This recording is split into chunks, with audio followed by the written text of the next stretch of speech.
Hello, everybody.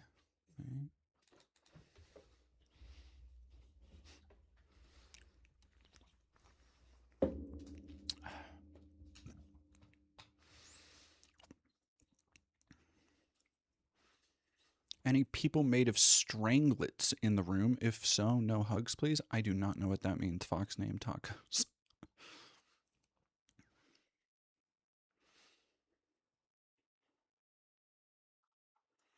Oh, Haley DDD. Long-time watcher. I haven't chatted here before. I do mod for the Do Not Worry podcast. We're on day 2 of fundraising for displaced Lebanese people. Figured I'd spread the word here. Do you have Haley DDD, do you have a link that we can throw in the chat and check out?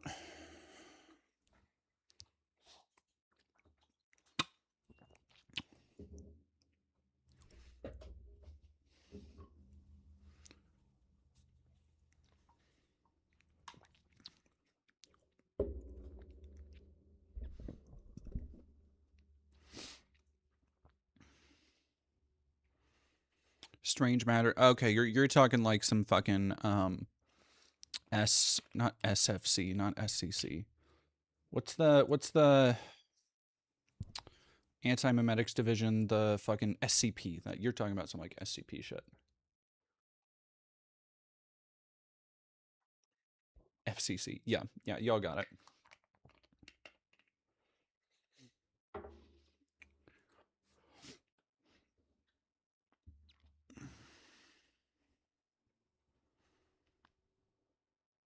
Just in my truck listening to Death. Thank you. Definitely not Bryce. John Spinkick, Bongo Goat. Thank you for popping out some Bongo Goats. You want to talk about gold paint on what? Why?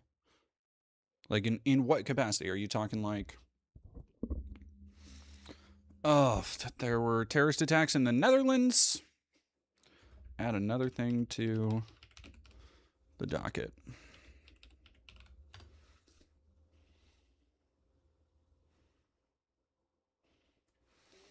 Eliesh 3833. I'm an American living in Australia. There's a huntsman spider in my house right now. I tried to catch it so I could release it, but it pulled a vanishing act. They move so fast. Hey, babe. Yep. Do you want to move to Australia? No. Okay. And Johnny Viral, since you're in YouTube, if/when Haley DDD posts the link, if they can, would you be able to pin that at the top of the chat? Maybe repost it and pin it? There have been 3? What the fuck?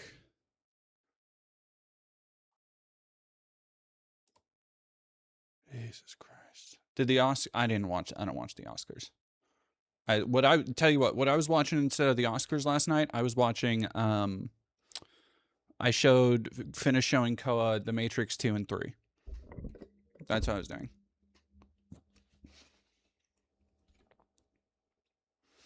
Hi, Canadian Goose.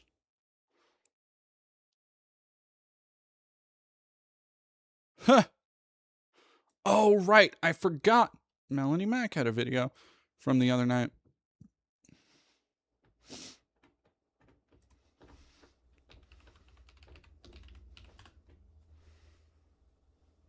My husband is getting canceled from... Ugh. So I started a goth war. No, you did not, honey. You know what? I decided I don't care.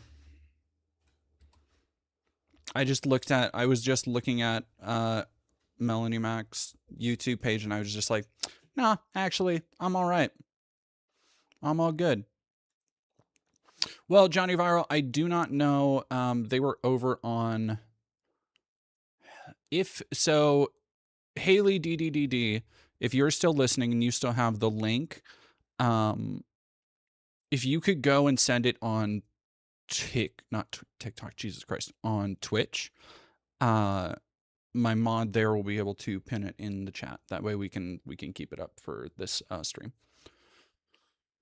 I didn't realize Melanie Mack was so relevant. A lot of the same, like, this group are in this bizarre state of flux relevancy where I don't think any of them are really that relevant outside of this in-group. And some of them get more attention than others, but like you'll notice how they all congeal and coalesce around each other.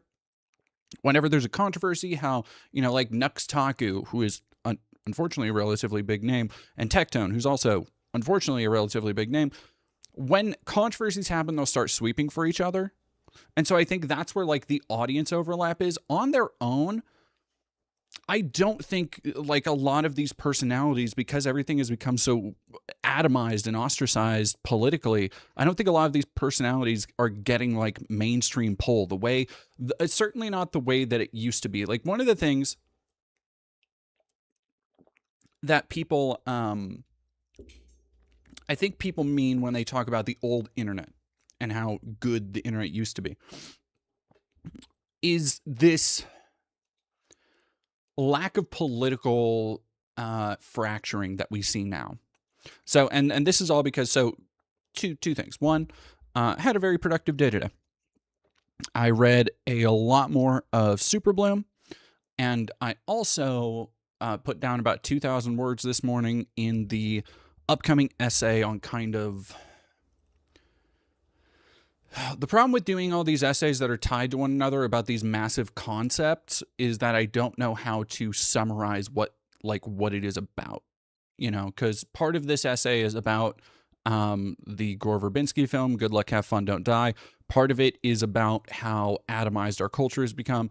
But I would say ultimately the upcoming essay that I'm working on, which I'm about 5,000 words into, so over halfway through writing it, is about why so many people right now feel depressed and feel helpless, and we still can't pull ourselves away from the screen. Like it is really kind of trying to get to the root of that problem in a very wide way, like zooming down on it, and then what can we do about it from an individual level, right?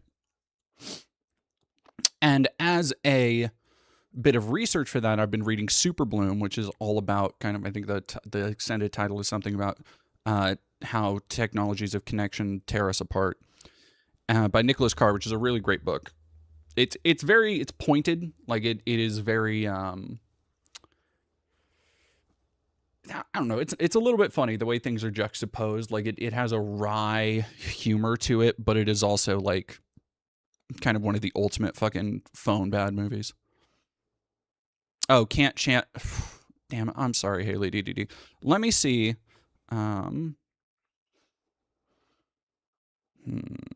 Yeah, if you don't mind waiting. Oh, nope. No, I don't know why everything automatically does that. If you don't mind waiting, I think you can post it here and I can copy paste. Oh, okay, cool. Thank you so much, Johnny Viral, the master at work.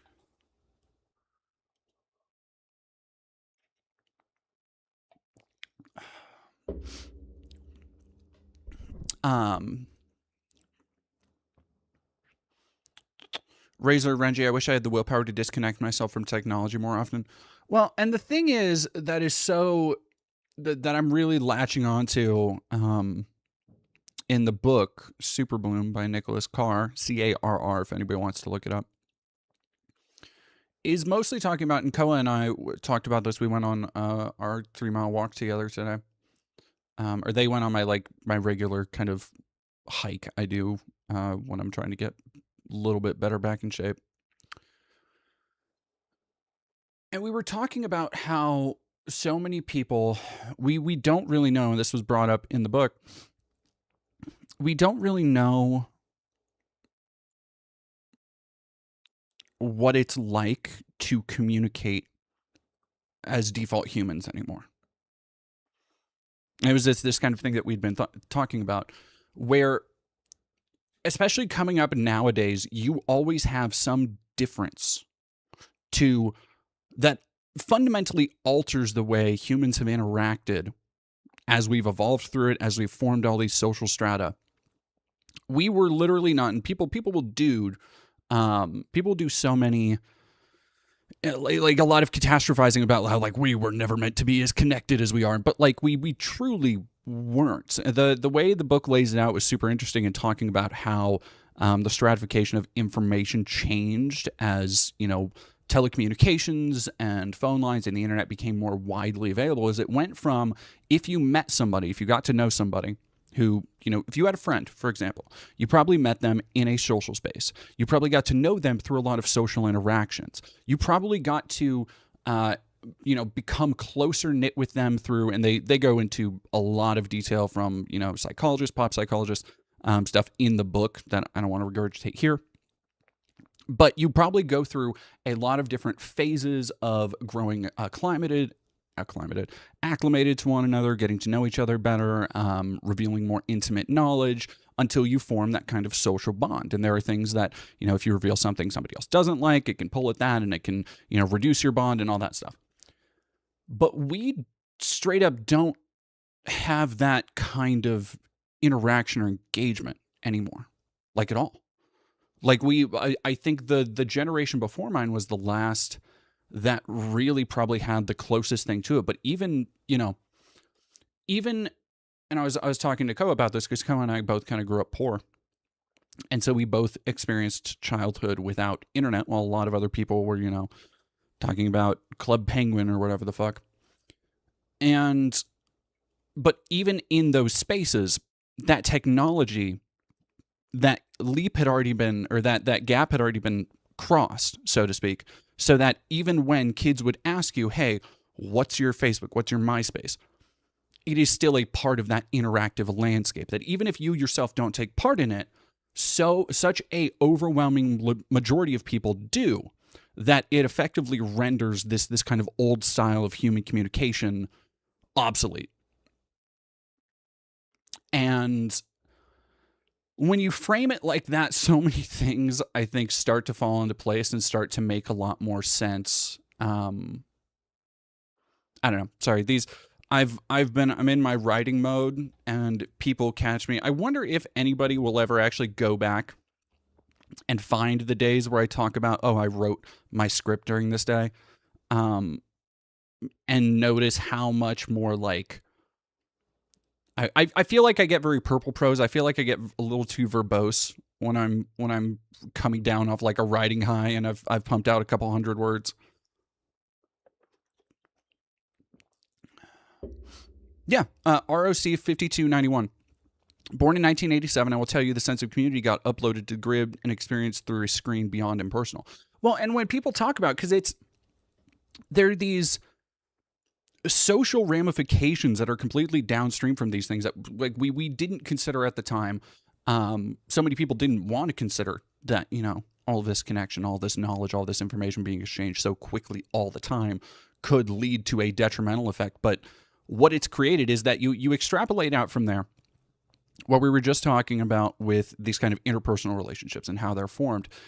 And you zoom out to where we are now, and you have so many people complaining about their lack of connection. Essentially, that's what it comes down to. And that takes a lot of different forms. You know, you've got people who complain about a lack of physical intimacy. You've got people like incels that take it to a far more misogynistic tangent. You've got people like femcels. You've got no shortage of people who feel that they can't find somebody in their area that likes their political views or their religion or any of this other shit, when for all of recorded human history, we didn't have a problem finding those things when we were intermingling. And yet here we are, technically more connected than ever, knowing more about each other than we probably ever should.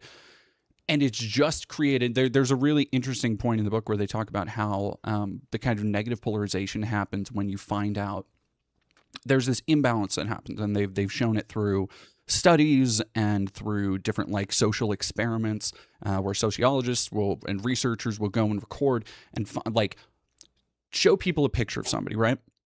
And because we have inherent biases towards things that we see ourselves in, not necessarily things that look like us, but things that we can feel embodied by, right? And so what happens is you see this thing, and they, like as I was reading the book, I was thinking of all of these moments in pop culture where you see this legitimately happening, where it is metastasized to this point where now it's just a regular occurrence to see people go, oh, well, I don't identify with this. This isn't for me. Ergo, I dislike it. Right. And because it's this imbalance between like, you see a picture of somebody and you see something you can identify with them. Or you know, you see a picture of a regular white person. Let's call it a white dude. And the only thing you know next to it is loves his grandma, right? And you look at that guy and you're like, oh, okay, that's, you know, Joe Schmo, white guy, loves his grandma. Maybe you do, maybe you don't. That one fact, depending on your own experience, will kind of tailor what you think of that person, if you hold them in a higher esteem or a lower esteem. And you go on from there, and that is the social like stratification of how we learn about people and how we prioritize who we want to be near, who we want to be friends with. Is that if you find out something you don't like, oh, they, you know, cheated on a math test, or oh, they had a DUI hit and run with a fender bender or something, and that either, again, lowers or raises them in your estimation. There are very few things that people do that are actually neutral in our kind of understanding of them. And now you have, like, again, you can extrapolate it out and watch the video I did on nostalgia and the kind of consumerism culture that we've been inundated with. There are so many points where now all I can think is all of these people who spend so long getting so fucking mad about shit like women in video games. And it's just like, oh, dude, like when it comes down to it, when you really zoom in, that's the problem people have, is this incredibly basic, like first year anthropology study of people just not being able to connect with anything. And when you look at how our connection to one another has changed and how that information is parsed and how it is like quite literally unnatural for us to go out into the world and navigate it this way, being able to know at the click of a button so much about any given person. And then you think about how, like, what effect does that have with our own personal perceptions of things like art, right? Like one of the things I've been really trying to do, because I set down a really good kind of, and I started working on the new script for the kind of, I'm just calling it kind of my micro budget movie for now, because I want it to be something I can do on less than 10 grand. Because it won't be cathode. I've had to reckon with the movie that I've almost finished writing, and was going to start crowdfunding this year.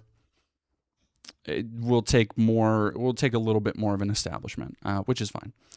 But I've started writing down, you know, this new movie that I'm working on, or this new script that I'm working on, because I want to have a friend look over it when I'm finished with it before I'm ready to like really talk about it. And as I'm going through it, and I'm kind of looking at the pitch I've put together and the like outline that I'm working on. Like I'm pacing out all the beats and, you know, coming up with all that stuff before I go into the script. And as I'm doing that, I'm just sitting here thinking like, okay, I don't want this to just be a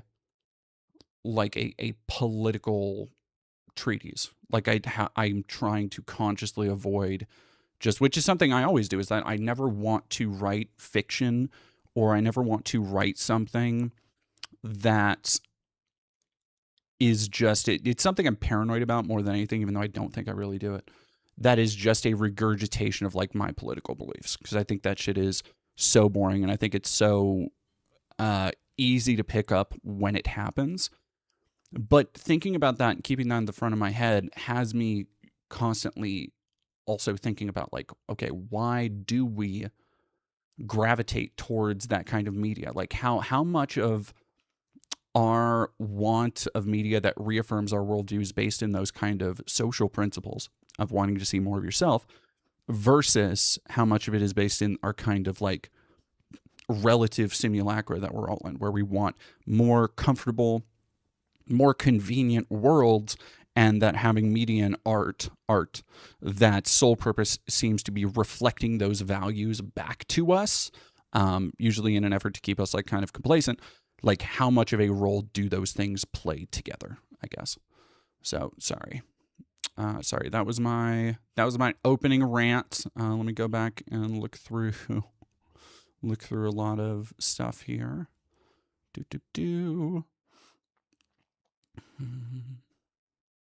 Oh my god. Just to be here 409. Chat, I saw a game service with truly terrible marketing idea. Tinder but for gaming. That's rough. That's rough. Dat Boy VLC, glad I made it on time to the screen. No, you're doing great. I'm just getting started. Awesome 406. Grinder for gaming is basically Spooky's House of Jump Scares. Boo, a cock print. Slicey Slicer, hi, did you guys watch the Oscars? I did not. John Bainbridge Zero, movies are a good real-time example of the choice effect. There are movies I loved as a kid when I didn't know what good movies were, then I look back on with great self-cringe. Well, and I don't think you should do that. In fact, I think people need to be better. I kind of wish I had the lack of discernment I had as a kid. Because here's the thing, it wasn't that it's something that I think Roger Ebert was really good at tapping into, and one of the things that, even though I disagree with a lot of his takes, what made him like a really interesting critic and a really interesting voice to listen to is that, and this is something I think Guillermo del Toro has a really great understanding of as well, there is such value to trying to remove yourself from this very cynical, very self-serious mode of criticism that so many people have kind of forced themselves into, where everybody wants to have their own, whether they actually, watch fucking Fellini or Kurosawa or whoever, or Ingmar Bergman. Everybody wants to feel like they have high taste. And so what we get is a lot of people making excuses for their taste and then also kind of doubling back and being like, yeah, I used to like this bad stuff. Yeah, I used to. But no. It's like, even as a kid, I would watch tons of movies as a kid. Shocker, I know. But even as a kid, I would watch movies, and sometimes I would be in the middle of a movie as a 7, 8, 9, 10-year-old and be like, this is some bullshit. This is some, I wouldn't actually say that, but you know what I mean. Like, you would be attracted to some movies and bored by others. You would be enthralled by some, even though you look back on them now and you're like, oh, it's just like Star Wars. I think Star Wars is a great example. I watched Phantom Menace so many goddamn times as a kid. I knew all, trade routes, sign me up, knew all about it. And it always kind of, like, it was always a weird thing, because I wasn't, when Phantom Menace came out, I was 4 or 5. So it wasn't like I was tuned into the nerdosphere, right? I wasn't like, I didn't know what all the people were saying about, like, oh, what, this is dumb because there's like midichlorians. Like, I didn't know any of that shit. So growing up and hearing other people's like criticisms of those movies, there are so many of them that I found weird, because growing up, I was entertained by this. I could sit down and follow this politics shit, because it is still a movie for kids. And then you hear these grown men talking about, oh, but it's so boring. Yeah, let's just talk about trade routes and stuff. And it's like, okay, but I still liked it. I still thought it was entertaining, and at least in some degree. So I don't know. I think people need to go back a little bit, need to embrace the cringe a little more. I watched, what was the movie I watched? Oh, Koa. Koa and I watched the 2003, 2004 Scooby-Doo movie the other night, just kind of on a whim, because they really liked that movie. And I haven't seen it in years. And I was like, sitting there the whole time, and I'm like, this movie isn't amazing, but god damn, they don't make movies like this anymore. Like even for this bizarre, like, stitched together kind of comedy kids horror movie thing, like this amorphous mess of a film, which it really is, but it is still like really competently shot. The performers are giving their all to it. The set and art design is fucking insanely good. And that's all I could think. Every room was like a new fucking art piece that they shot in. And I'm sitting there watching this movie and being like, there's so much about this to appreciate from an artistic standpoint beyond just like the story or, whatever else there. The story or the comedy or, stuff that I look at and I'm like, yeah, this doesn't, Again, I'm an adult now. Fart jokes don't really land like they used to for me. But it is still like, people, you need to cut loose a little bit, I guess is what I'm trying to say. You need to fucking be able to enjoy some shit, even if it's cringe, even if it's, anything else. I think there is a sincerity, there's an honesty to a lot of that art that we look back on and go like, ooh, or ooh. Matrix 2 and 3 are another great example of that. Those are movies that I've kind of always been like, no, I fucking love these movies. I think they're so incredible. And growing up, again, it's the kind of things where you need to be able to understand something's flaws and don't pretend like they're not fucking there. And rip those things apart, tear into them. But at the end of the day, if you still enjoyed something, you should still be able to enjoy it. Don't let other people's opinions. There's a difference between, and I want to delineate this. There's a difference between letting somebody else's opinion of art affect your enjoyment of it.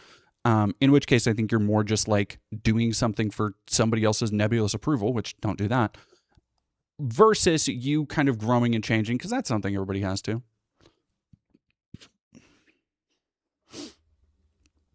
Yeah, Resi or Renji, you should be open to new experiences, even if they aren't exactly your taste. Yeah. Mm-hmm.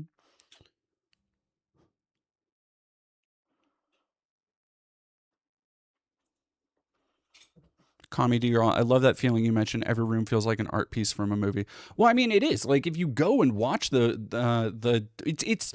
I'm not joking. If you haven't seen the 2002 Scooby-Doo movie in a while, I'm not joking. The set design is bonkers. It's fucking bananas. The amount of like art design and set work and aesthetic work that went into what could like the definition of you didn't need to do all that. Like the definition, and it's shit used to have more style. Shit used to have more verve. I think back to a movie I watched completely on a whim. No real reason. I don't even really particularly like it, but I was enamored with it. Like a year or so ago, I decided to watch Batman Forever, the Jim Carrey one. And that's not a movie. I didn't grow up with it. I'm like fairly ambivalent about Batman most days. But it's a movie with such fucking style. Like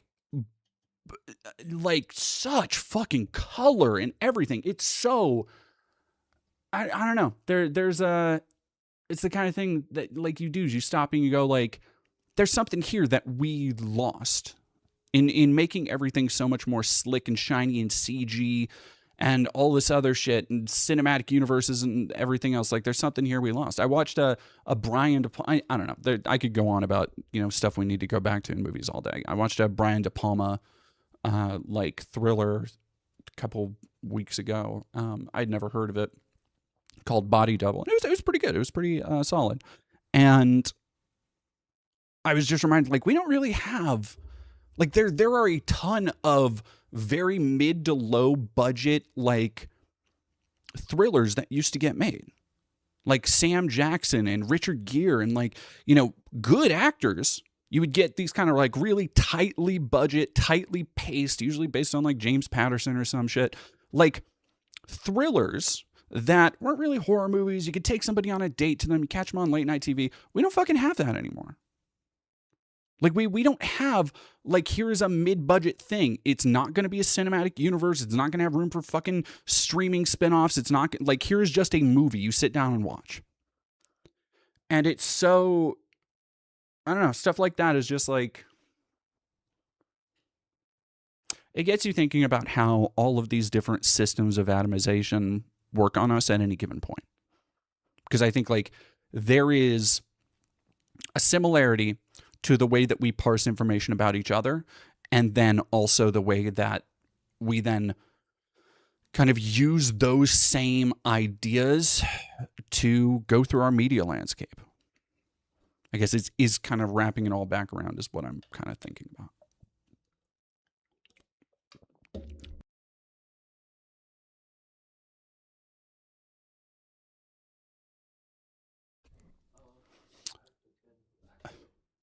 Rezi or Renji, what's that one movie where the dude's trapped in a phone booth? More like that, please. You're not going to believe it. It's called Phone Booth. Mirror X Shard, thank you for $5. I love Attack on Titan, even if it feels like Asayama might have fallen in love with this subject matter, if you get my drift. I do not, because I watched 3 episodes of I watched 3 episodes of Attack on Titan over a decade ago. And then when I found out that Eren could turn into a Titan, I was like, I'm good. That was the most interesting thing to me, was like a world in which you have to avoid and survive this plague of weird, like, giant kaiju creatures. And then the second they were like, oh yeah, but he can transform, I was like, fuck this, I'm out. No, flip this table. I don't give a shit about anything else that's happening. It's like if the first Godzilla movie, 20 minutes in, they were like, and check it out, we got Mechagodzilla over here. And it's like, no, we got to build up to that. Didn't Speed have sequels? Technically, it had Speed 2, Cruise Control, but Keanu wasn't involved. I think it was Willem Dafoe in the second one? I know Sandra Bullock was. All right, I'll be right back. I'm going to go get some water, and then we will talk about Trump's fucking meltdown, because holy shit.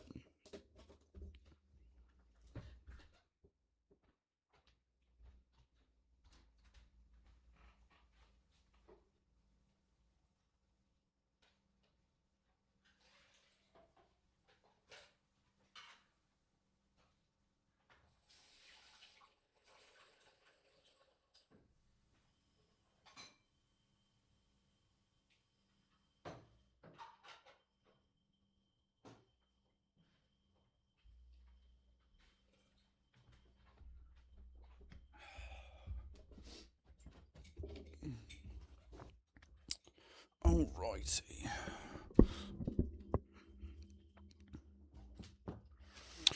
Zafrafenic, Folding Ideas made a good video about that idea where media companies keep cannibalizing their good one-off movies for content in his Jarhead video. Yeah, I mean, like, that is that about Jarhead sequels? Because I've never watched those, but I was always curious about them. Not to watch them, just like why they kept getting made. But I mean, that makes sense. Like, there have been ultra low budget direct to DVD shit forever, and I think part of the reason why we're in such a shit media landscape is also companies struggling to adapt to a marketplace where there used to be much more of an outlet for those mid-range, and I say mid-range, usually mid-return, but very low investment films that could supplement, like, you know, if a movie is a big bust, or if something takes a lot of resources and funding, then you have those. We used to have drive-in movies, drive-in theaters, midnight movies that would get bought out and licensed to TV stations. After that, we had the VHS boom with rental companies and rental stores, and that happened for all the way through the mid-2000s. And then you had shit like Redbox. But now, nobody really, like, Redbox is basically went out of business. And so, like, you have this weird area where you have these massive, massive repositories of content, and so little of it is actually being watched. And then they have to make every streaming exclusive. It's not just that, like, oh, you can throw out a movie in January that cost $15 million to make. It'll bring in 25. You'll break even on it after everything's said and done. Now these movies are getting shelved and held on to Netflix so that, you know, fucking Red 1 Part 2 can come out and cut another check to Ryan Reynolds and Dwayne "The Rock" Johnson.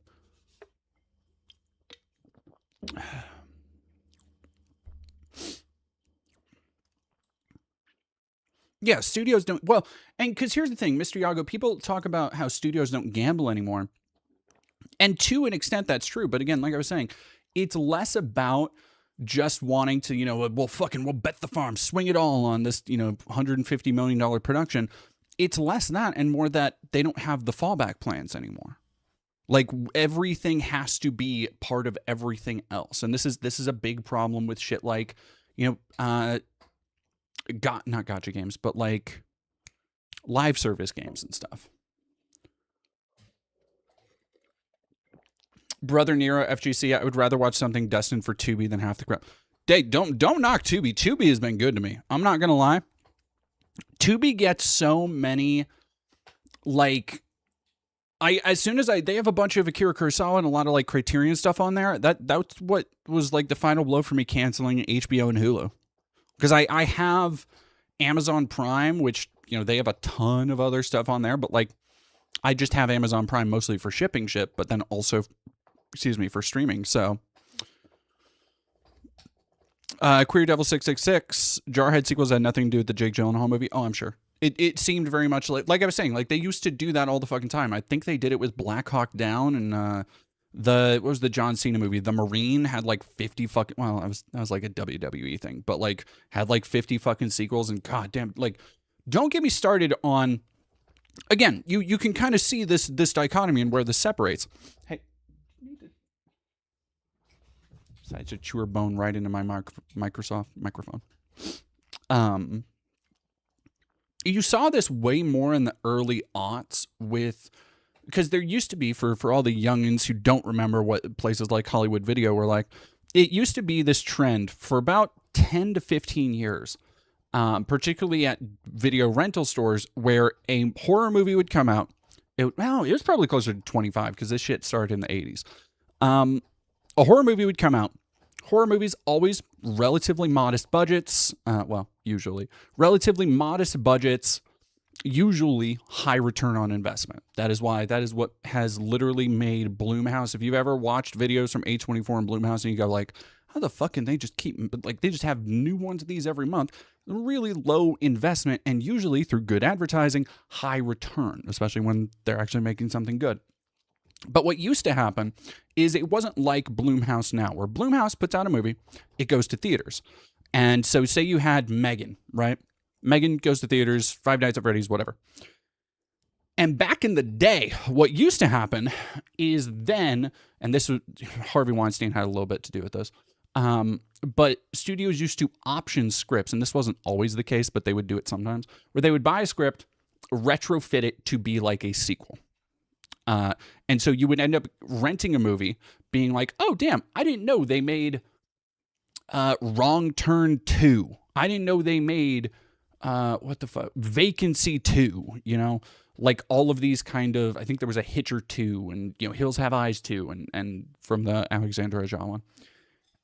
And it just, they weren't good. I'm not gonna defend shit like The Hills Have Eyes 2 or Wrong Turn 4 or whatever the fuck. But they were, I think it was Wrong Turn 3 or something, which, I saw whenever it came out.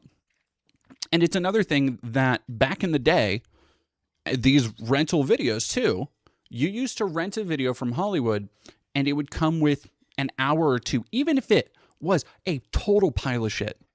It used to come with a fucking making of documentary and behind the scenes shit that would take you inside like special effects shops. And I think about it was one of the Wrong Turn movies that had like hours of special effects documentaries, which was what I loved as a kid. Like I would be 10 years old watching me like, damn, how did they make it so that they pulled that dude apart and all the blood sprayed everywhere? And, watching all these people line up plastic models with wires and tubing and shit. It's fascinating to me. I love that stuff. I still do.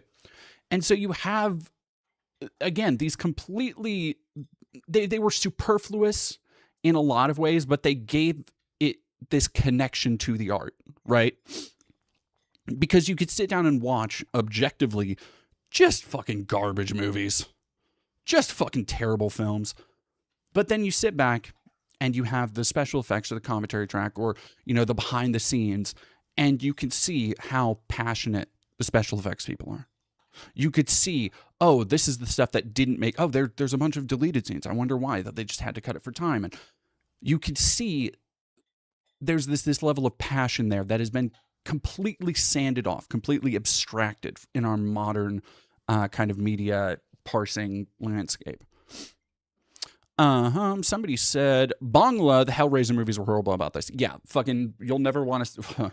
Among his many, many, many other crimes, and I don't want to at all say this is the greatest, but the way Harvey Weinstein completely fucked over the Hellraiser franchise in the 90s is... add it to the fucking list, right?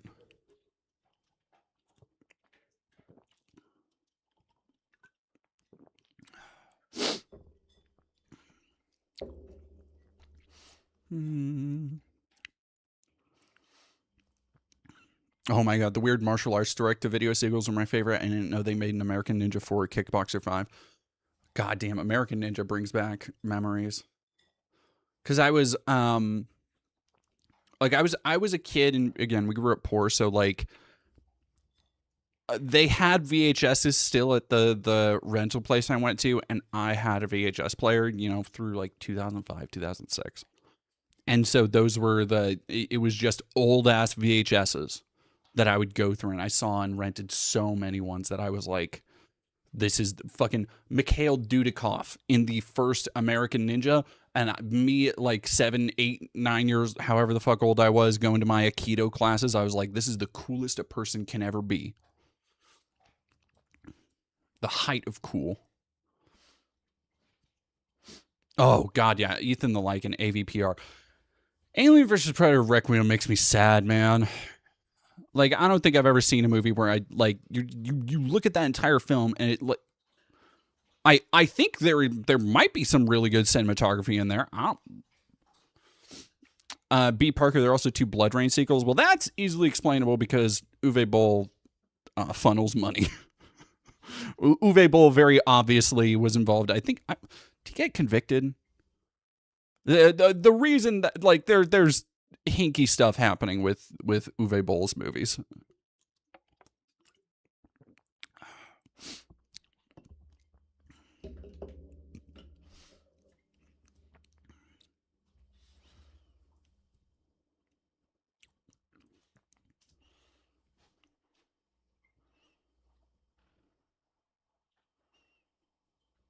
Fighting Hobbit. I have fond memories of watching terrible English dub of wuxia flicks. Hell yeah. Heart Under Blade, Five Brothers, Warriors of Heaven and Earth, courtesy of Blockbuster Radio. I missed that slot. Yeah. No, again, I mean, like, going back to what I was talking about and how abstracted and different the world we live in now is. When I think of like tapes and especially that, I think of there's that one track. I don't remember what track it is off of Enter the 36 Chambers, but there's a track that opens with Method Man and another one of the Wu-Tang arguing about, yo, Meth Man, where my killer tape at? Where my killer tape? How you ain't gonna have my shit if I let you hold it? And it's that kind of, again, because what you're hearing, if you've ever listened to like old rap albums, especially in the 90s and the 2000s, a lot of gangster rap albums had kind of interstitials, and they would be called skits. A lot of rap albums don't. Some do. A lot of them don't do this anymore. But it's these kind of like the idea of going and hanging out with people and talking about like, hey, I let you borrow my VHS tape. Do you have it? Is such like that's such a distant world from the way that we understand both media and socialization today. Anyway.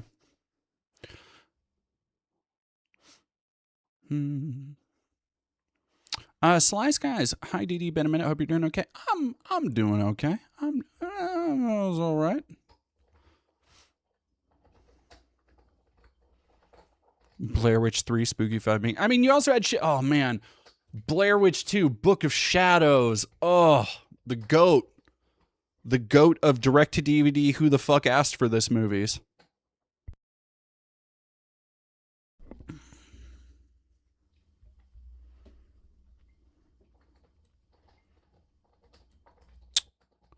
Yeah, video game rentals. Anyway, let's get to Jesus Christ. Let me see if I can just go to Truth Social Trump and get the fuck out of here.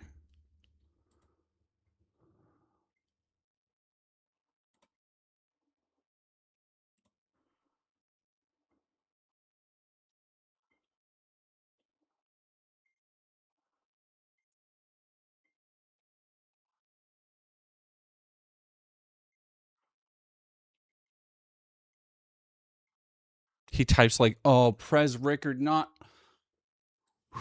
He does type like the Time Cube guy. That's fucking crazy. B. Parker, honestly, I hate the one thing keeping this torch going are those shitty Winnie the Pooh, Mickey, Popeye horror flicks. I mean, I don't know. Winnie the Pooh, Blood and Honey was all right. I like that set. No, the first one is objectively a terrible film. The second one, I kind of fuck with. I'm not gonna lie. I kind of fuck with it. I thought it was actually a really well made, like, fun creature feature. I don't know. People need to get into Schlock a little bit more again. I feel like it bugs me the way people go about, and the way the same people I will see being like, oh yes, John Waters, icon, will be like, no, the Terrifier movies they're too far for me. And I'm like, child, you don't know where you like, if and I only bring this up because I have seen somebody say this, like, back to back, where it's just like, your brains would melt if you watched Pink Flamingos. Like, we used to have such a better connection to schlock and cheese and camp and what is offensive, right?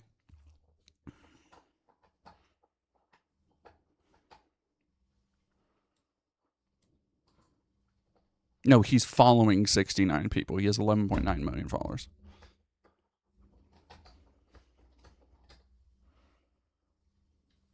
The crazed Democrats are not going. Oh, geez.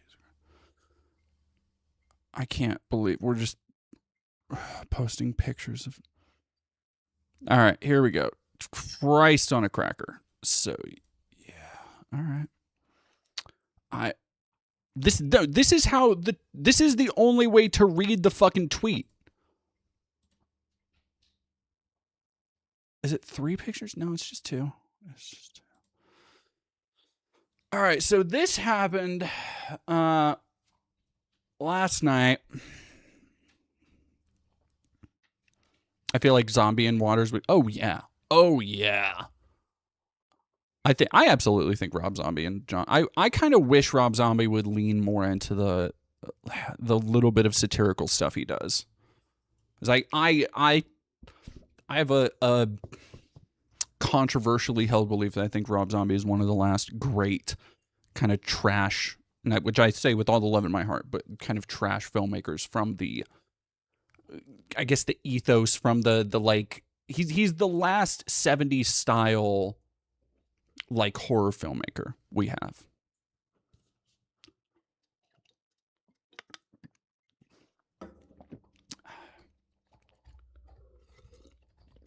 Jackie Sins, thank you for $5. Enjoyed Popeye the Slayer Man a little bit more than Winnie the Pooh, Blood and Honey, to be honest. I think it's because, like, those kind of movies embody exactly the type of shit that I've been saying, where it's like, you have to be, if you are going to be a killer, if you're going to be a victim, if you're going to be in a slasher movie called Popeye the Slayer Man, you need to know what your assignment is. Like, you are not there to win an Oscar. You are there to chew scenery like a coked out beaver.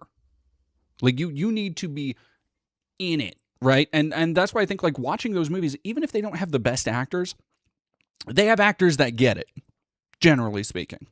You know, especially, one of my favorite things, B-movie actors over the age of 40. Because under the age of 40, there are people who still really, really, they want to use it to build their portfolio. It's people in Hollywood, people who aren't really good at acting or still in acting class. You know, it's girls who have done, like, girls and guys. People who have done, the only other IMDb credits are, like, late night softcore from fucking Skinamax type shit.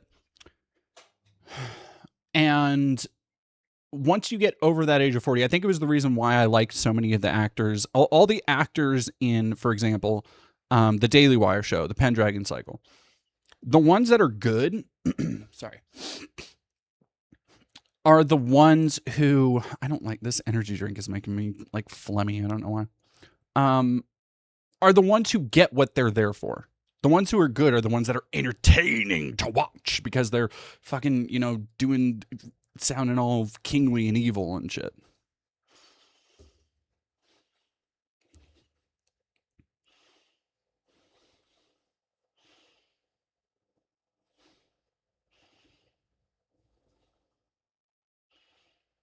B-movie actors over 40, so Eric Roberts. Look, man, anytime Eric Roberts shows up in a movie, it's it's like a rite of passage for shitty movies at this point. You're like, oh, there he is. You know, it's like Stan Lee in a Marvel movie.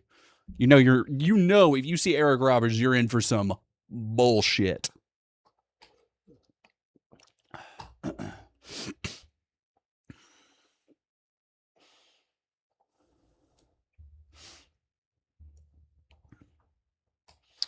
Death of Atari, I think there's an argument to say bad games and YouTube videos have replaced the market for cheesy camp movies. I think you're right. I was having this conversation with somebody because somebody brought up, there was a tweet that kind of went viral. I promise I will get to the point of this eventually. There's a tweet that kind of went viral a little while ago, talking about how millennials and Gen Z haven't contributed any like meaningful culture, haven't created any meaningful art. And I think that's because for a lot of people, our consumption of art has largely been taken over by things ruled by algorithms, by streaming, and also by social media. So when you're looking at the totality of it, you have this culture where when, back in the day, if you wanted to be a film critic, a theorist, a media critic, a media analyst, all this stuff, you had to do it on your own. You had to like write and study and kind of extrapolate meaning for yourself and interpret things on your own. Now, if you watch a movie and you don't get, perfect example, so many people watch David Lynch movies for the first time because they see Tumblr reels, or they see, not Tumblr reels, Tumblr posts, and they see fucking Pinterest boards, and they see like screenshots shared, and they go like, oh, this is such a vibe. I love SCP. I love the back rooms and shit like that. And they'll go and they'll watch it, but they won't understand it. And instead of trying to sit with that feeling and try and navigate that, they will go youtube.com, Twin Peaks explained, Black Lodge explained, Blue Velvet explained, Lost Highway explained.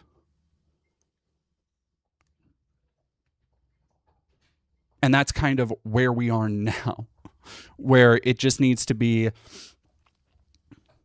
I don't know, people need to sit and be more uncomfortable, I think, with art. People need to really, instead of reacting so quickly to everything of like, oh, I don't like this, oh, I do like this, instead of thinking and just putting those things out there reflexively, because everybody has to have a fucking take all the time, I think people should instead try and sit with those ideas and be like, well, why didn't I like this?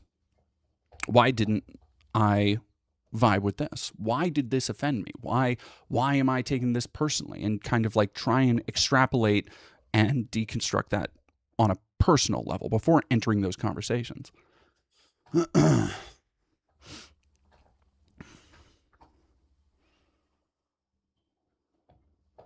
Joey Saley, I've never seen a single David Lynch film.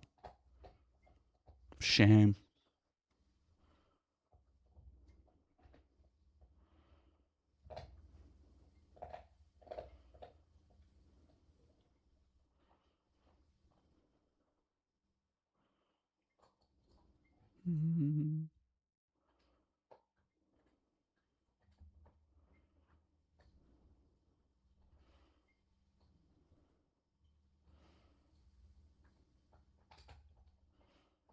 Oh, thank you very much, Nehemia, for $10. I don't know if you've seen The Velocipaster. It's a fantastic, cheesy, low-budget film about a holy man who goes to China, becomes a velociraptor, and fights ninjas. I have. It's on YouTube if we want to watch it later on stream. I have. I have dabbled in the Asylum Pictures collection. I dabble. D. Dodebier, 7825. Thank you for $5.99. I know Eric Roberts from being the master. Oh man, in the 1996 Doctor Who TV movie where he says, "I dress for the occasion." Also, it's pronounced Dodebier. Dodebier. Sorry, I wish I should have read that first. Yeah. No, I'll talk about the crash out. Sorry, I've been having good tangents. I thought these tangents were all fun.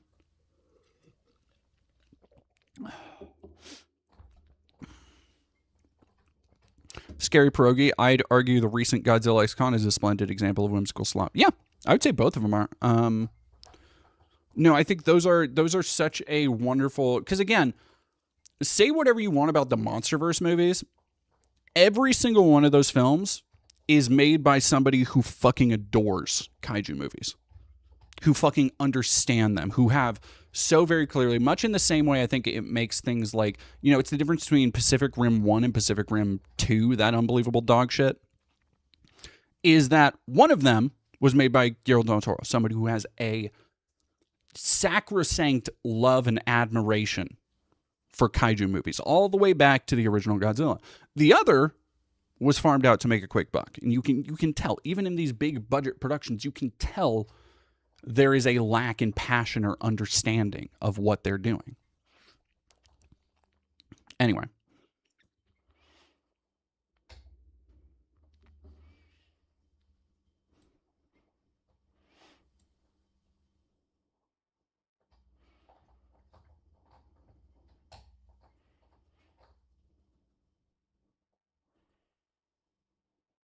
Oh, yeah.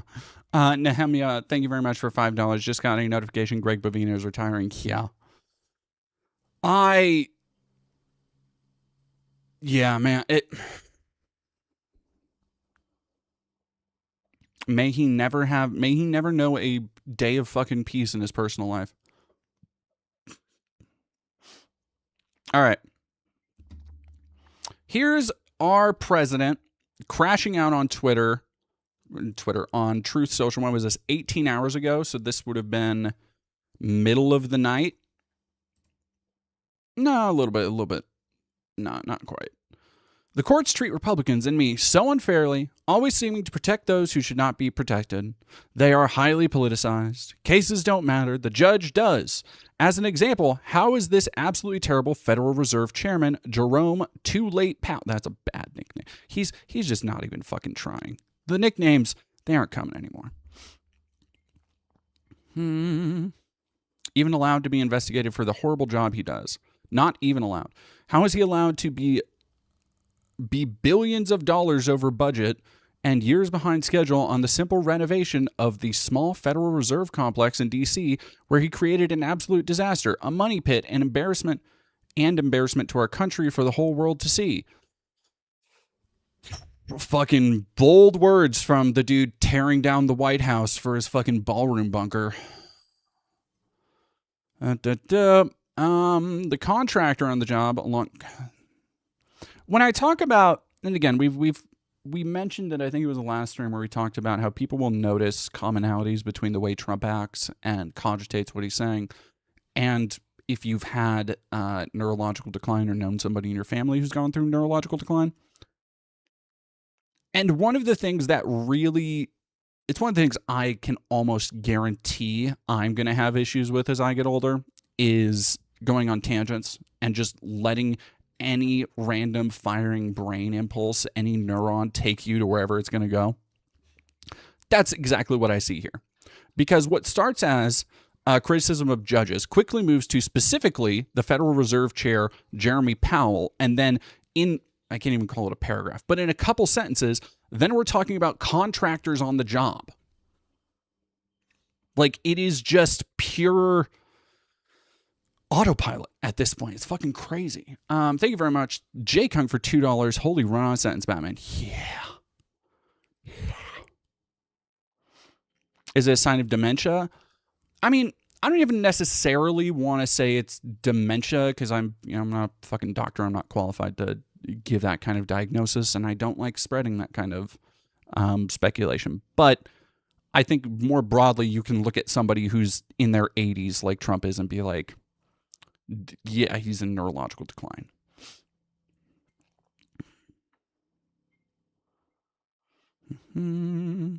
Strongly criticized Jeremy Too Late. Too Late is not a good nickname for his horrible performance throughout his tenure, which is either gross incompetence, total dishonesty, or both. And in return for this well-justified criticism, get viciously and wrongfully blamed by, as usual, a wacky, nasty, crooked, and totally out-of-control judge named James Boasberg, a man who said... All right, by the way, not a single period have I hit yet since starting that one sentence that I've been on. 2, if you are just listening and not watching, it's impossible to underline how fucking crazy his capitalization style is. A lot of people have noted that Trump just kind of capitalizes shit for no real reason. This is inscrutable. Like, this is on another level. Boasberg suffers from the highest level of Trump derangement syndrome, parenthetical TDS, and has been after my people and me for years. The D.C. Circuit, that was the end of that sentence, by the way. D.C. Circuit eagerly supported the arrest and persecution of innocent Republicans for no crimes at all. Christ, man. It should be a crime for the, like, if there is a lot of stuff that need to be done to fix any of this shit, but it should become a crime for presidents to willingly use social media platforms to spread blatant misinformation like this. Like, straight up.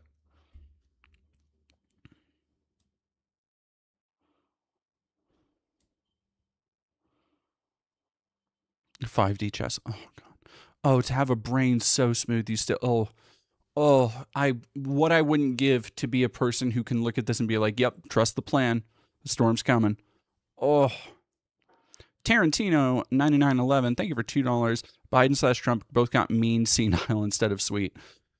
Yeah, I think Biden did get... Yeah, he got a mean... My great-grandma, when she started going downhill, got so...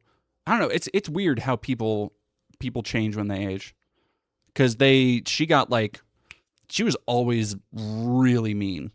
I remember her getting real mad at me for doing something in family farm shit. I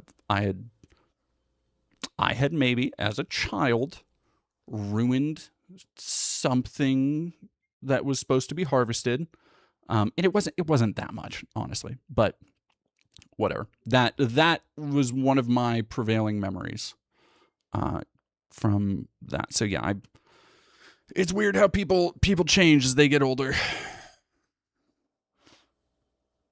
Man, it's still just fucking going. D.C. Circuit supported the arrest and persecution of innocent Republicans, no crimes at all. Displayed open, flagrant, extreme partisan bias and contempt against Republicans and the Trump admin. To preserve the integrity of the judiciary, he should be removed from all cases pertaining to us, suffer serious disciplinary action, as should numerous other corrupt judges that, unfortunately, our country has had to endure. What Boasberg has done to the Too Late Powell case and many others has little to do with the law and everything to do with politics. Again, just fucking incredible. No, I did not. Set something on fire. No, what I did was, I'm trying to even remember what it was, but we were visiting the family farm for Christmas, and I had to have been like 7 or 8, somewhere around there. I wasn't 10 yet. So I was 7 or 8, 2002 maybe, and I had been unsupervised and went out and started rolling around in the wheat. And I basically rolled myself into a crop circle. But if you know anything about farming, that's not how, like, then you can't thresh it. Then you can't harvest it when you got to. And so my great-grandma got real mad at me.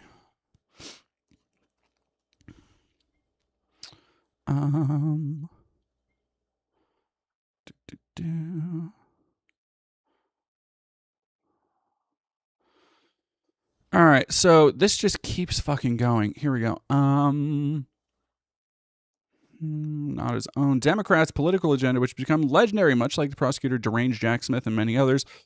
Blah, blah, blah. So this is one half of the message. Here's the other. The court knew where I stood, how badly I wanted this victory for our country, and instead decided to potentially give away trillions of dollars to countries and companies who have been taking advantage of the U.S. for decades. Our Supreme Court has made these countries very happy, but as the court pointed out, I have the absolute right to charge tariffs in another form, and have already started to do so. The hundreds of billions of dollars that our adversaries want our country to pay back to others that have disrespected the USA until I came along should be marked down in the eyes of the public as just another reason why the U.S. has been in such a major decline.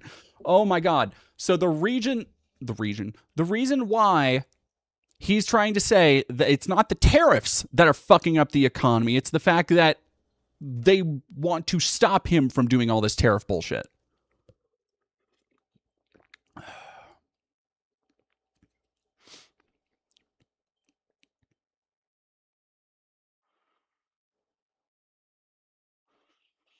Unfriendly. Here we go.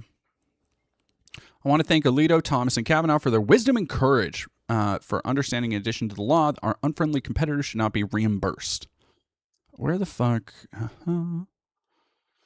God, there's just so... I don't even... It's just fucking rambling. Sleepy Joe Biden.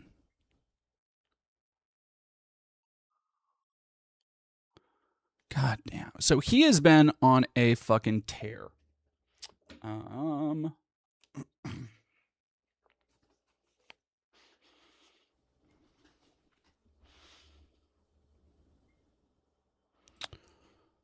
And I'm going to go to Aaron Rupar, because as usual, Aaron has all the goods. Everybody wants proof of citizenship, and most people don't want mail-in voting because they know it's a fraud. Touches too many hands. I mean, if the postman gets it, this one gets it, that one. So these are all issues that are in the 90s to 100. I would say some are virtually 100%. And the Democrats don't. Fucking insane. So here is from today. Help. They won't be there for us. I've just known that for a long period of time. We have some that are really enthusiastic. They're coming already. This isn't need. Need would be one of the big boys. If we need their mine boats, or if we need anything, any piece of apparatus that they may have because of a situation that they have. God, he sounds so they should shit. be jumping to help us. We want them to come and help us with the straight. My attitude is, we don't need anybody. We're the strongest nation in the world.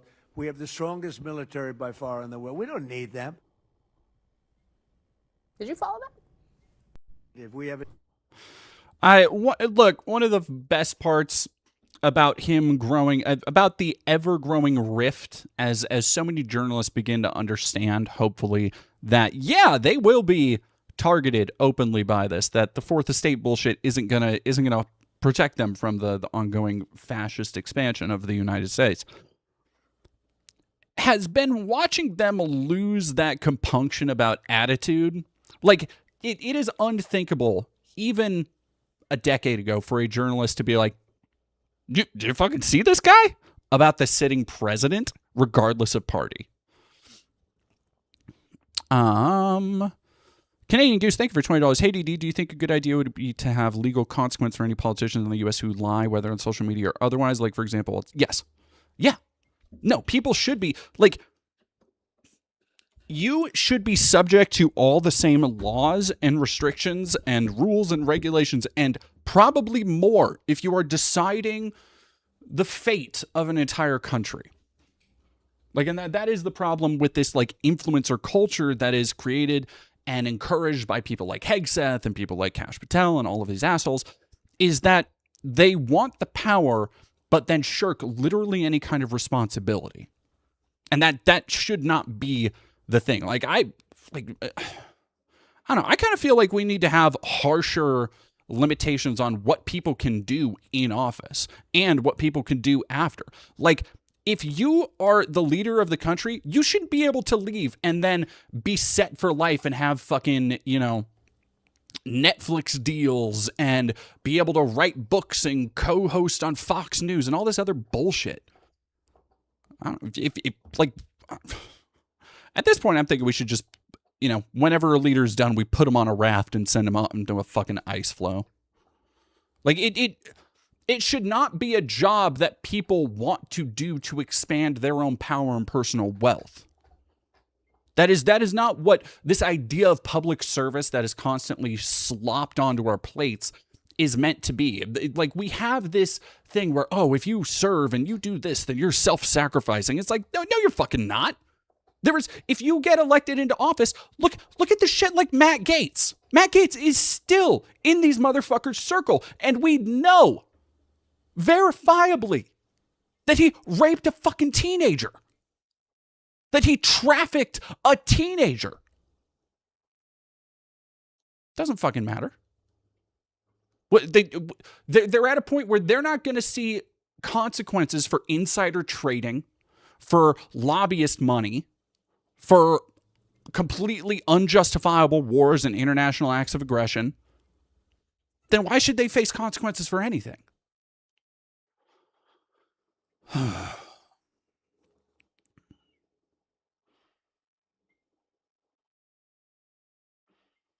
Yeah, it's a cushy job. Of course, yeah, it shouldn't be.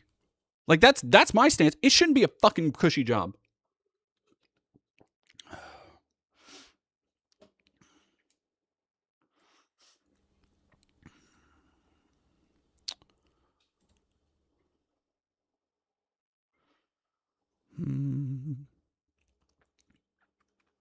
For, tourism and everything. So Cuba is also in the middle of a blackout. I'm so bummed. I talked about it, I think, at the end of last month. I was looking into, and I was planning. I went so far as to, like, I petitioned that you're supposed to get like a tourist visa type thing. So I petitioned the Cuban government for that. That's as far as I went. I was planning on going in the Nuestra convoy that a bunch of other people are going on, and I wish I would have followed through on that. Jack Garland 70, thank you for $10. How about we impeach Trump, let Iran take credit for regime change in the U.S., they get the dub, and we let bygones be bygones? Fuck, man, that sounds good to me right now. That sounds good to me.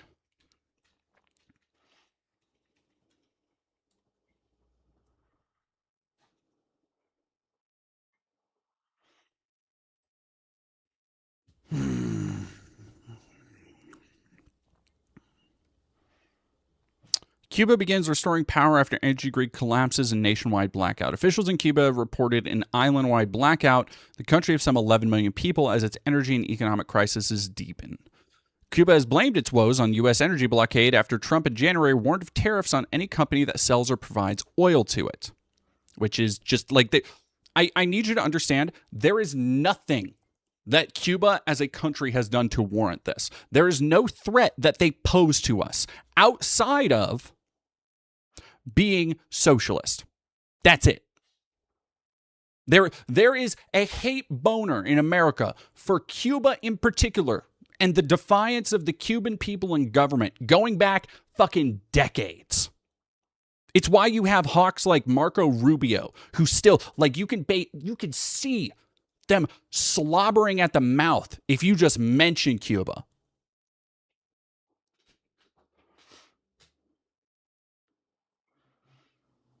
Oh yeah, B. Parker. At this point, I'm legit worried Trump defanged the threat of impeachment entirely. Yeah, look, it's like I straight up do not know how anybody still thinks the way out is going to be electoralism.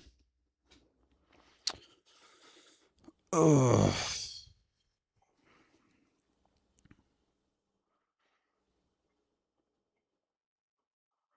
Ministry of Energy and Mines on X noted a, quote, complete disconnection of the country's electrical system and said it was investigating. The ministry later said microsystems were beginning to operate in various territories, which also, here's the thing, because Trump is a fucking dumbass blabbermouth, we also know that the United States, from the attack in Venezuela on Maduro, we have the power to unilaterally cut.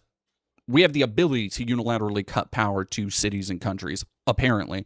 So on top of this, and people really swept under the rug the fucking rebels who were caught going into Cuba a couple weeks ago amid the start of the Iran shit. People really forgot about that, as though that wasn't the most blatant intelligence community psyop in the world. Oil shipments in more than 3 months and was operating on solar power, natural gas, and thermoelectric plants, and the government has had to postpone surgeries for tens of thousands of people.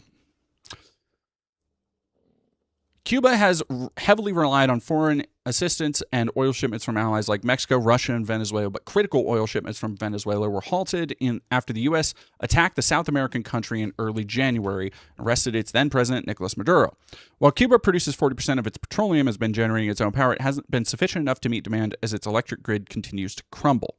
William Leogrand, a professor at American University who has tracked Cuba for years, said the country's energy grid hasn't been maintained properly. Its infrastructure is way past its normal useful life.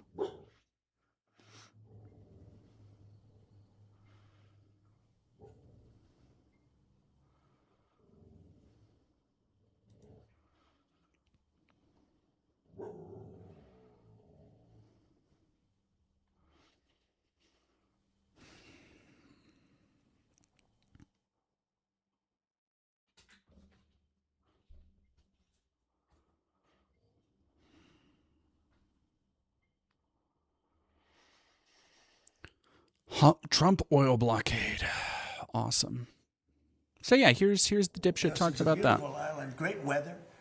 They're not in a hurricane zone, which is nice for a change, you know. They won't be asking us for money for hurricanes every week. But I think Cuba's the end. You know, all my life I've been hearing about the United States and Cuba. When will the United States do it? I do believe I'll be having the honor of taking Cuba. That'd be good. That's a big honor. Taking Cuba. Taking Cuba in some form, yeah. Taking Cuba.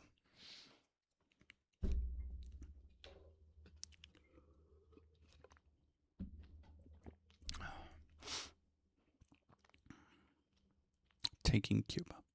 Taking Cuba. I mean, whether I free it, take it, I think I could do anything I want with it. You want to know the truth? See, even in a sane world, if you actually believe the liberal bullshit about systems of checks and balances and abuses of power and all that shit, saying that would get you put in the fucking jail, put you under the jail. The idea of reaching any echelon of power and being like, yeah, I think I can do whatever I want. If I want to take it, if I want to free it. First off, it shows that anytime they talk about, like, it is just, this clip is just a tacit admission that there is no such thing as this American idea of spreading democracy, of spreading freedom, of freeing people. Like, when you hear that line reiterated about Iran moving forward, know that it's bullshit. Because it's interchangeable whether he wants to put his name on something or distribute freedom to it. They mean the same thing. It is just another chance at he wants to fucking expand his legacy and create this imperial manifest destiny dictate across the fucking world by essentially just bullying the most disenfranchised and vulnerable, which is what's happening in fucking Cuba. After decades and decades of the United States directly fucking over anything in that country, and the amazing technological and educational breakthroughs that country has had in spite of that. The tenacity and endurance of the Cuban people in spite of that. And it comes down to, yeah, I think if I want to take it, I'll just take it. Fucking...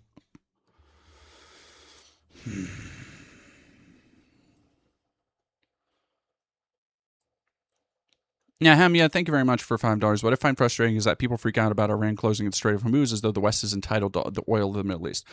I mean, okay, so yeah, there is an element of it that is definitely very Westernish, but people are more freaking out about that because of the very quick ripple effect it has on the worldwide oil economy, especially amid already a couple industry bubbles with shit like housing is bubbling again and AI and all that stuff.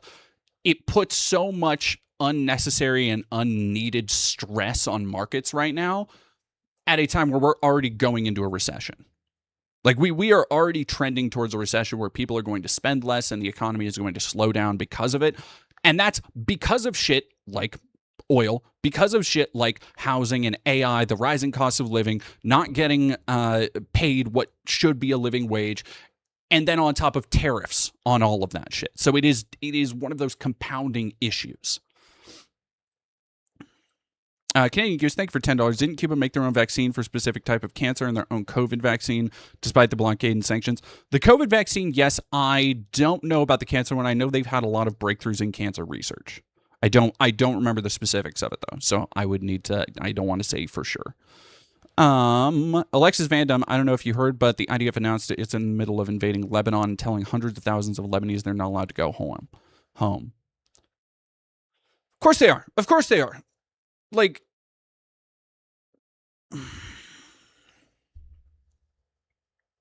yeah.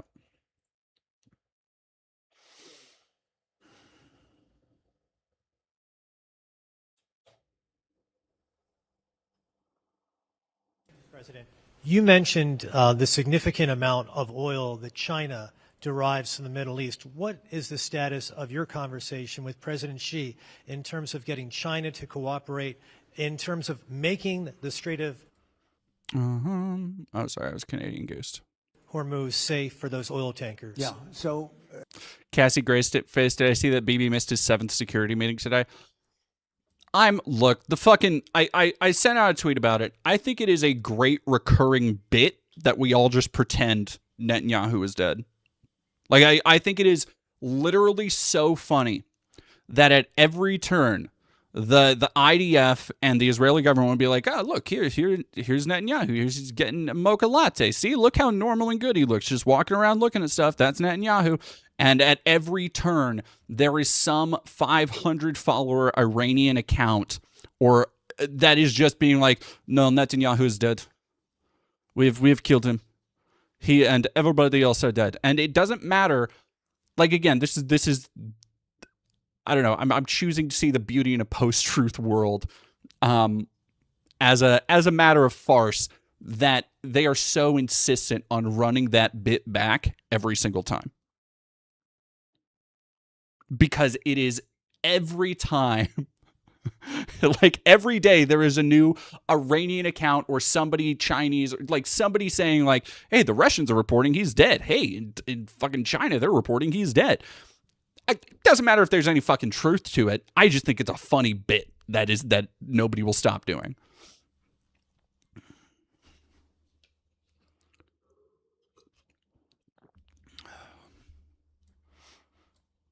China is a great example. They get 91% of their oil from the Hormuz Straits, which we protected for years. And it always bothered me that we have these countries. Japan gets 95% of its from the Straits, the Hormuz Straits. And it always bothered me that we're protecting and we don't need them. We didn't need them before we started dig we must. Dig me must, that's the Trump policy of lots of oil. And what the fuck? What did he just say? Hang on. Campbellzilla, thank you for $10. What North Korea is to China, Israel is to the United States, but at least China is smart enough to not be NK's lapdog.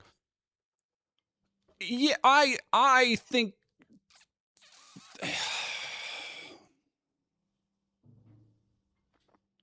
I get what you're saying, but I don't think North Korea and China are nearly as tied together in their interests or allyship as us and Israel. Because the thing is that us and Israel are like this, but also because 74 NK PNW, you good, dog? Also because like the coalition that is around Israel, which is fracturing and breaking as people cannot continue in good faith and conscience to provide military support to their obvious genocide. You have shit like the French and not so much Spain, not so much Italy. I don't know, some other EU and Western countries that will Britain's the other big one.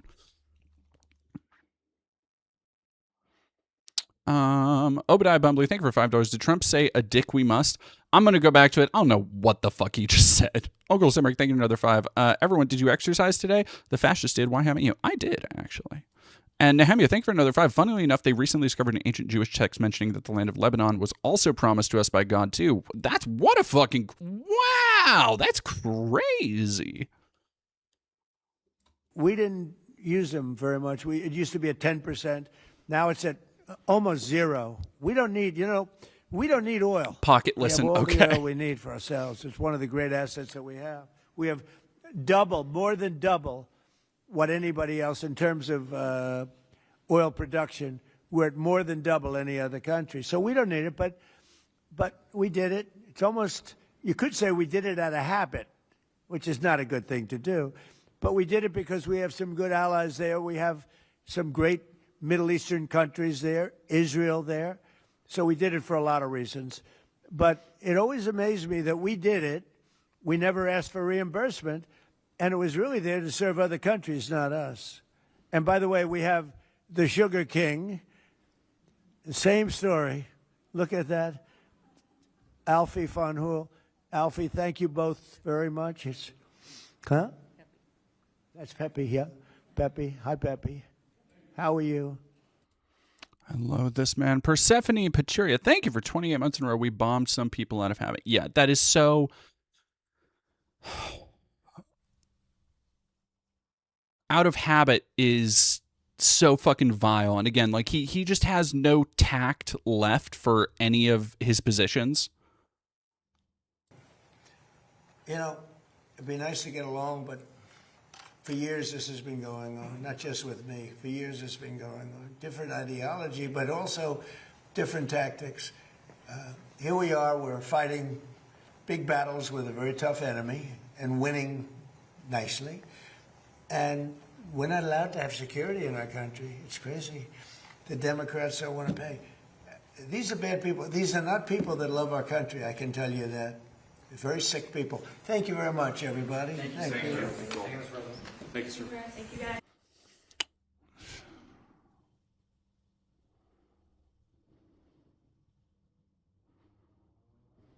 Said, but I'm smarter than you or something like that. That was pretty silly. So now on top of everything else, I call him a racist because it happened to be a black audience. I will tell Well, it was the reverse of that, but God. Here we go. women's sports. But then I added on no men playing in women's sports. And I added in no transgender surgery, the mutilation of our children. We have no mutilation of our children, no transgender. I think they say that's an 80% issue. I think they're 99% issues, but whether they're 80% or 99%, but then He just has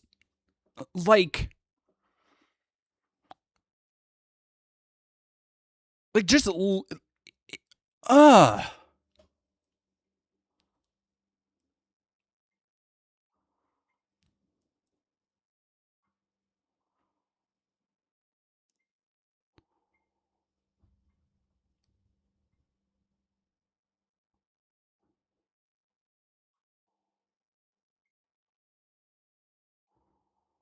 what the fuck?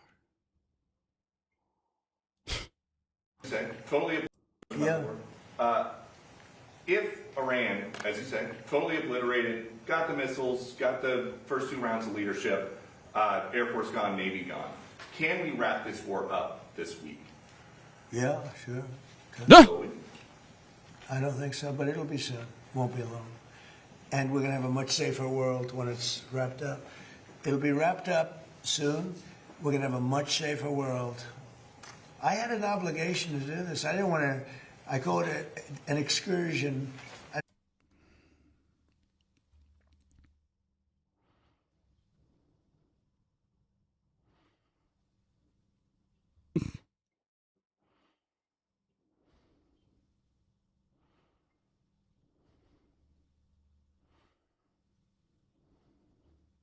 It's just more and more like that.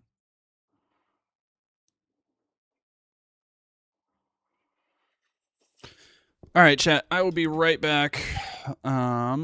We have a lot more to go through. So he's been crashing out. Shock of all fucking shocks, I know. We have discovery from the DOGE-related lawsuits.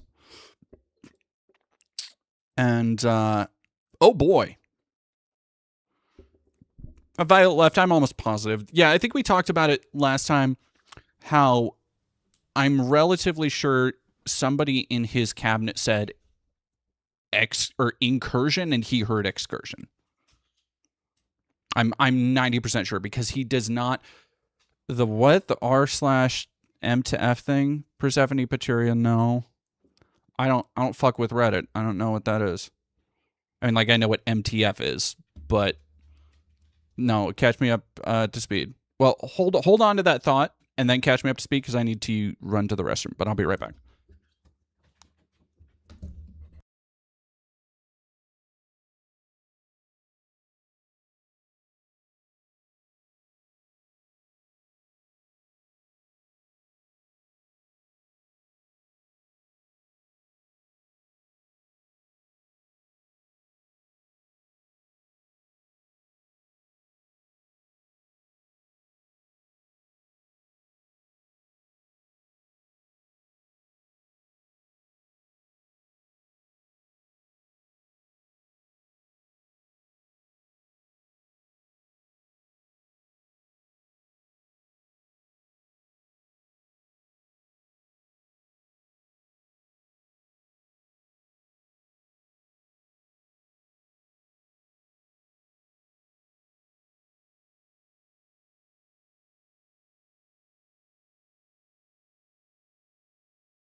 Righty.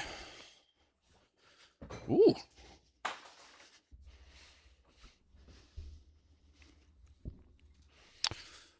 Oh, thank you, baby. Thank you.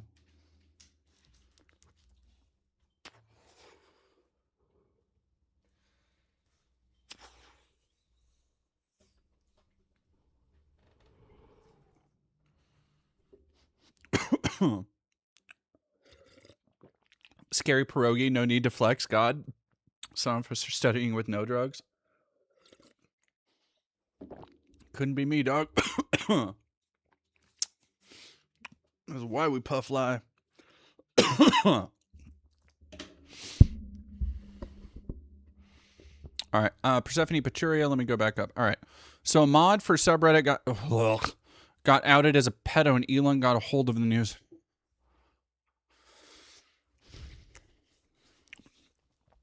Universal theory. If you're a pedophile, you're better off removing yourself from the pool of humanity. I don't care who you are. I don't care who you are. It's better for everybody. Literally better for everybody. I'm so fucking... I hate Elon so goddamn much because I think he unblocked himself on Twitter. So I have to see his dumbass takes and shit. Even though I guaranteed... know that I don't look at the other people I follow who follow him. Don't worry about it. It's fine. All in all, it's good. Thank you for following.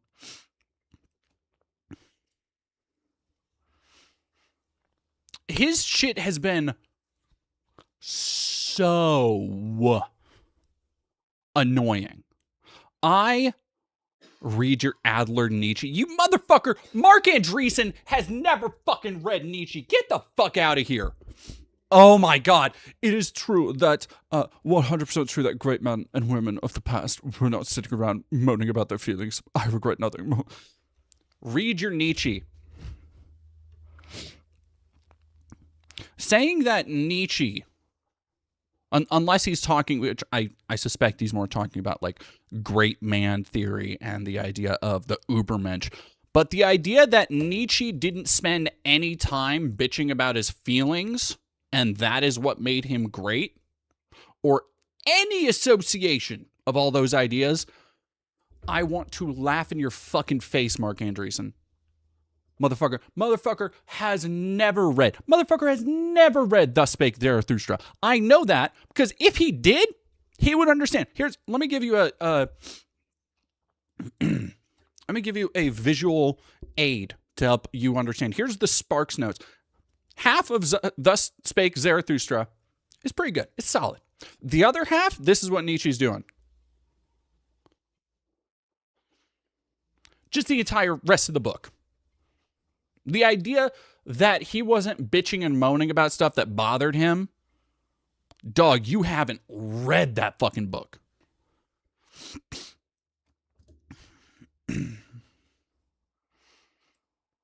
Yeah, Friedrich Nietzsche had the famous quote, Grinner, Nietzsche talking about the abyss and becoming, like, be careful when fighting monsters lest you become one, I believe was Nietzsche.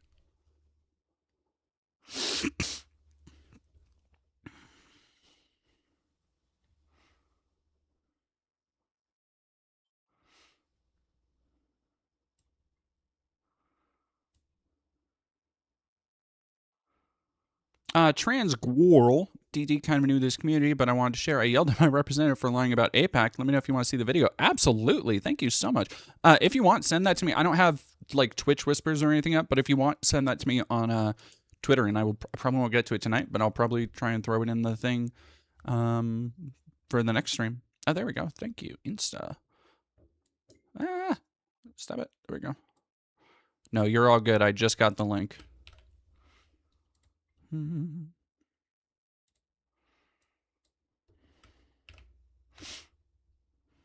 we go. I will save that for next time.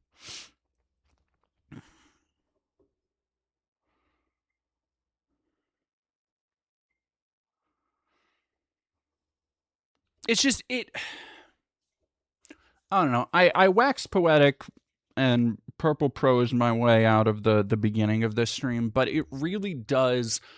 It comes into focus how little people actually parse media or sit with what it has to say when you look at this kind of, I don't want to say upper strata, but it is, of, Silicon Valley tech vampires like Elon Musk, Peter Thiel, Mark Andreessen, and the kind of overlap they have with the likewise simian-minded Theo Vaughn and Joe Rogan contingent, which is mostly just, when you break it right down to all the elements that they have in common, the overlap in the Venn diagram, it's going to be that they're older, rich, white men who are threatened by the comfortability of other people, or are threatened by the idea that their comfort and their place of privilege might be somehow impeded in literally any way. And it's so apparent when you actually listen to them talk about things like philosophy and stories and books and movies. This has been the thing with Elon forever, is when you listen to and pay attention to the references he makes, it'll be like, this car will be just like something Blade Runner would drive. That wonderful film Blade Runner. We should have all the cops have that one gun from RoboCop, and then we could call them RoboCops. just like the film, which was very pro-cop. Fucking pseudo-intellectuals. Yeah, but I don't know. I hate using, it's in the same way referring to them as like upper crust, quote unquote. Calling them even a pseudo-intellectual gives way too much credence to that. Like, Richard Hanania is a pseudo-intellectual. Right? People like Richard Hanania, people like, that one Nazi fuck. What the fuck was his name? Richard Spencer.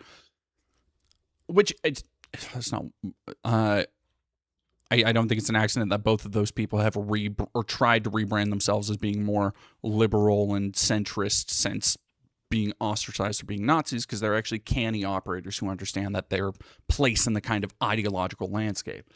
And I think that while they are pseudo-intellectual, and while if you ever listen to them talk for longer than 10, 15 minutes, you understand that, okay, they only study these concepts of philosophy, of sociology, insofar as to reaffirm the things that they already believe. Like, they go in believing something racist or believing something prejudiced, and they are not looking for an explanation or to a discomfort or a discontent that makes them sit with, okay, why do I think that? Why are people built like this? Why do we have these thoughts? Where do they come from? What are they based on? They don't sit with any of that shit. They go instead in search of justification for the thing that they already believed.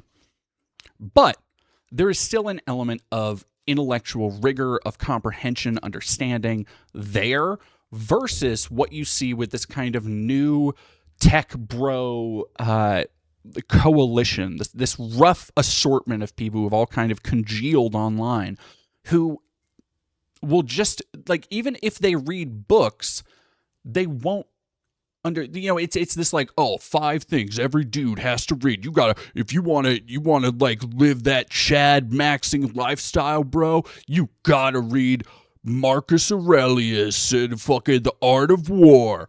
And it's like, you motherfucker, like, you aren't parsing that. You're not actually understanding it. Even if you put your eyes on a word on a page and you zoom through, that doesn't mean you're actually thinking about what's being said. Ayn Rand, oh my God, Ayn Rand, yeah.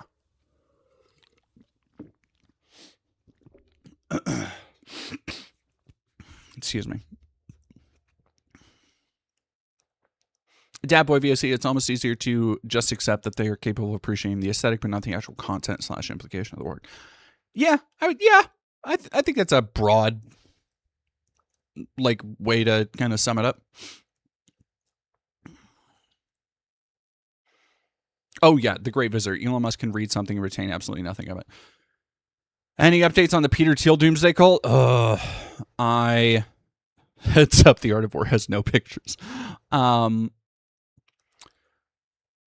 Peter Thiel, I am really not looking forward to the video that I have planned on the kind of the new gods, as I'm referring to them in the tentative script.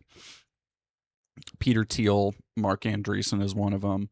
Elon, these people who are maybe among the most vapid, uninteresting, like people who, even if they are intelligent person to person, or intelligent in a way, which Elon Musk obviously not, but somebody like Alex Karp, you could have an elevator conversation with and walk away being like, oh yeah, he's like a normal dude. And then you ask him about any of his opinions and he completely unveils that he's a total fucking sociopath. And they're all kind of like that to lesser degrees, but there is this uniting factor that they truly want to transcend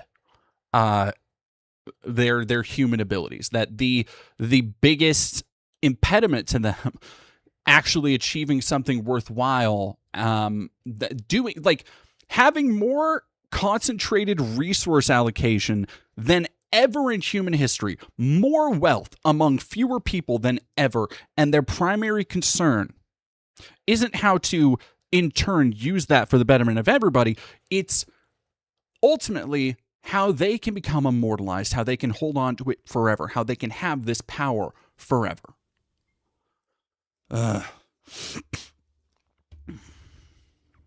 Yeah, Violet left, yeah.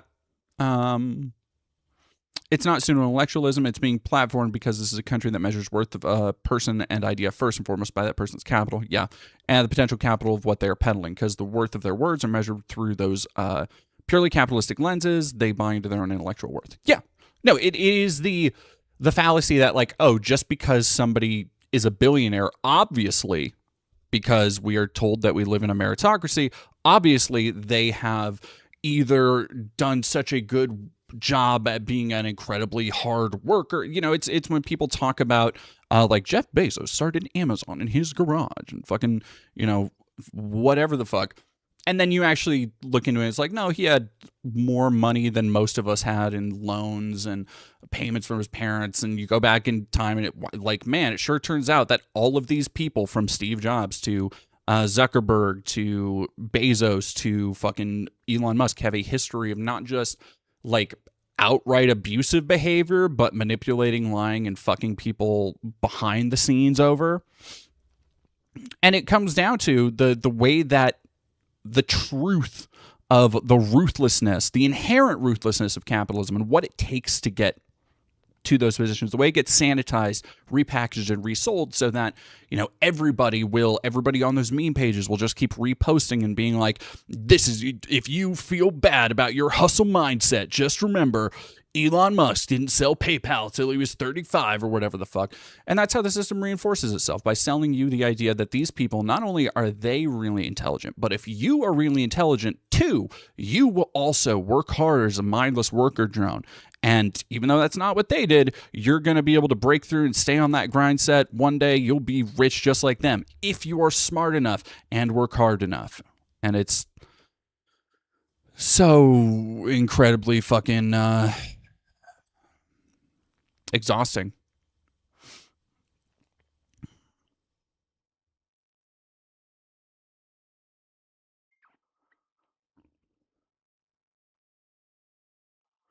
Fighting Hobbit, thank you very much for 25 bits. My favorite story about Elon was him walking into a poker table, biffing it, and just dumping money into it until he won, and then swaggering away like he actually won.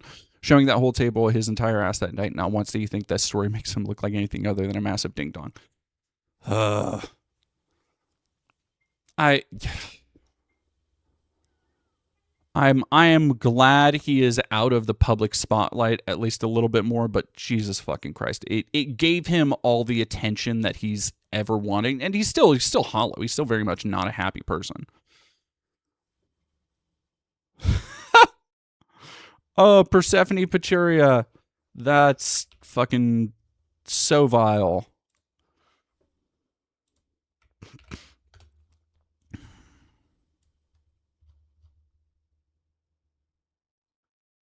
Yes, 0, as little as possible. Sorry, everybody. So I've read obviously 400, I think now 10 biographies of history-based entrepreneurs, Yep. and that was one of the most surprising things. Like, what's the most surprising thing that you've learned from this? So like, oh, they have little or zero introspection. Yep. Like Sam Walton didn't wake up thinking about his internal self. He just woke up. He's like, I like building Walmart. I'm going to keep building Walmart. I'm going to make more Walmarts, and just kept doing it over and over again. And you probably know if you go back before 100 years ago, it never would have occurred to anybody to be introspective. Like it's the whole idea of, I mean, just all of the modern conceptions around introspection and therapy. It did 400 years ago. It didn't occur to anybody to be introspective.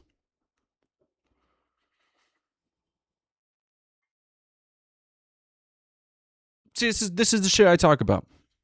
This is the shit I like. How?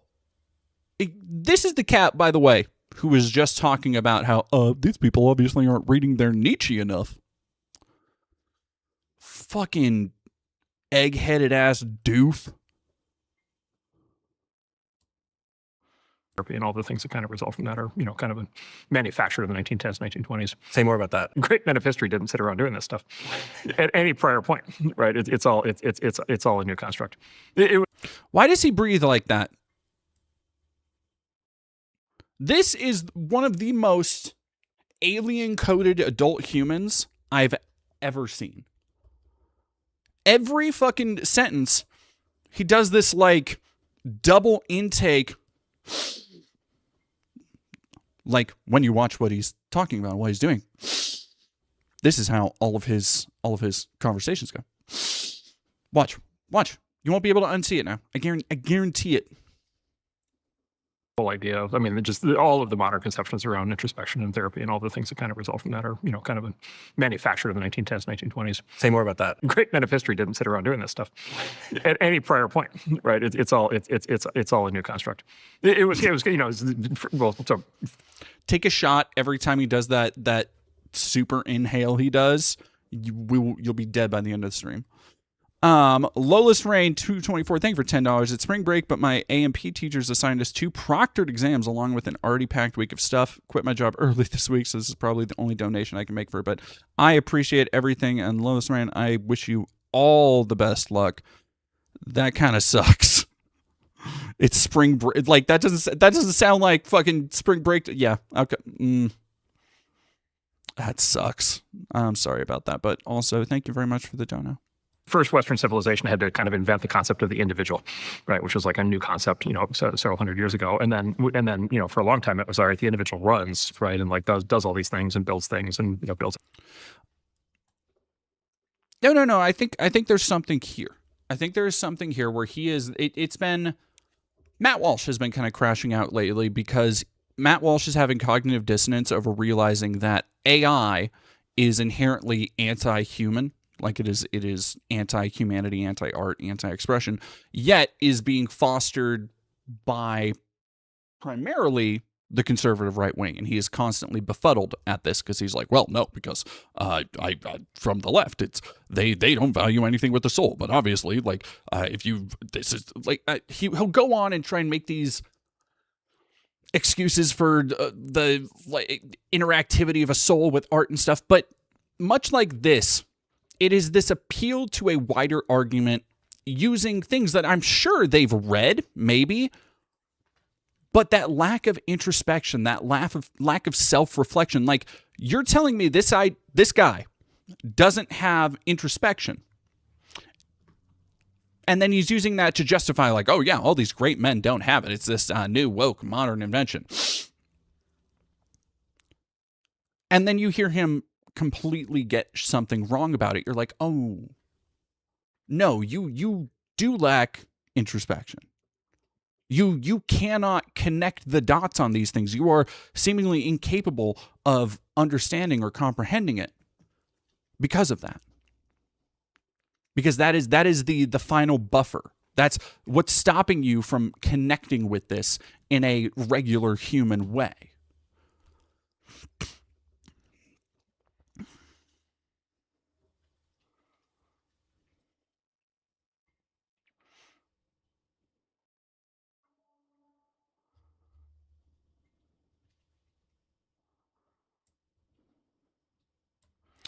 All right, I'm good with that. I wanted to see the Elon tweet.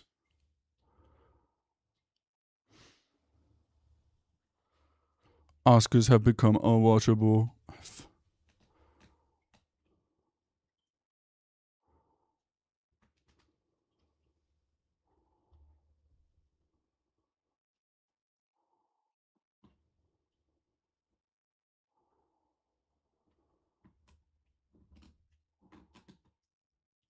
It really fucking bugs me how every girl now is starting to AI slop has gotten so derivative and self-informed now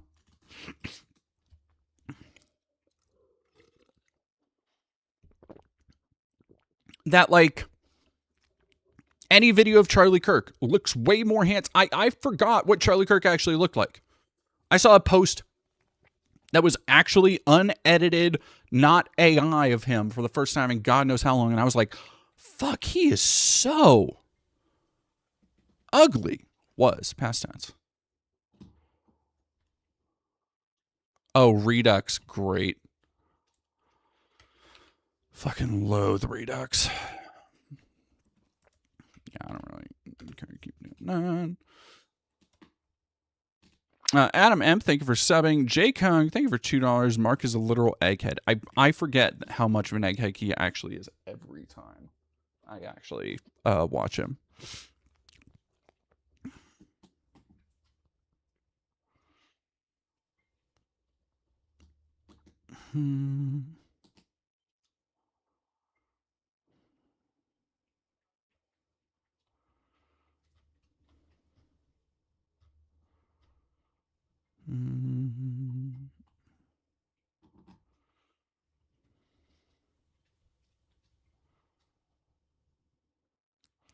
Well, that is unfortunately not the tweet I wanted to see.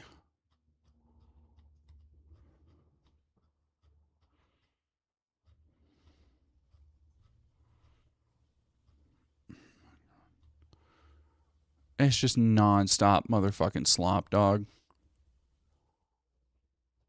Gigabase dad sharing quote from the Matrix.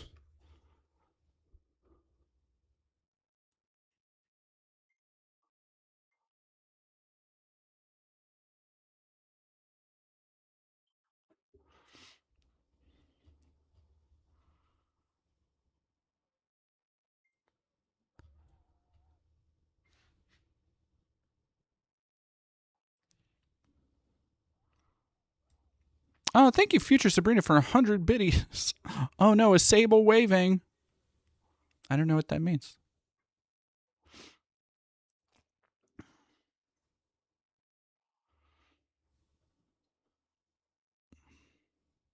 But anyway, I was saying AI is now trained. Every AI girl looks the exact fucking same. And it annoys the shit out of me.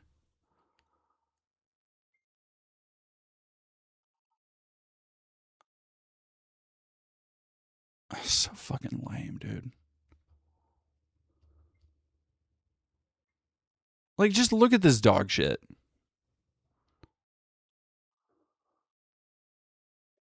This shit is so ass, dude. Grok 420. Oh my god. He does just fucking tweet all day. Holy fuck. Do we not have the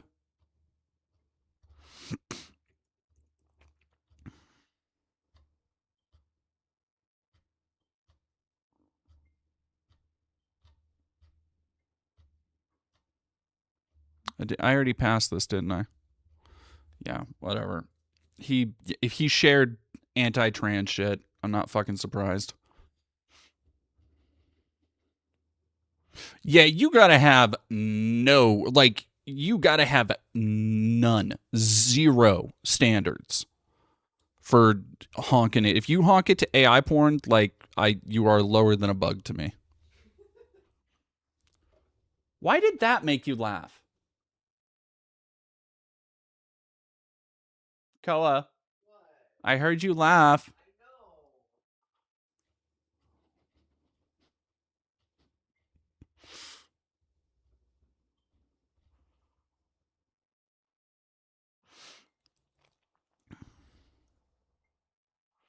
This is real explanation. Oh.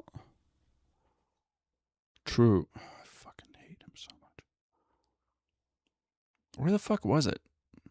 It was only a day or two ago.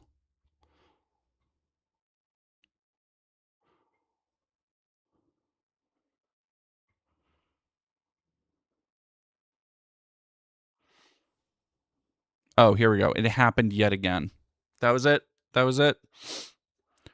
It happened yet again. Buddy, you are running interference for the pedophile regime. What the fuck? Crochet Whimsy, you got it.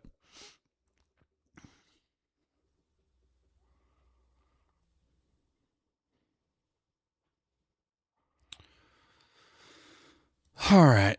Let's go see. Christ,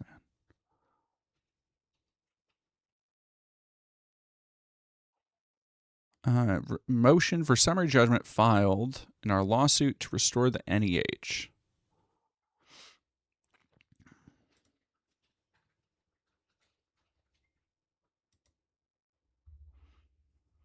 Do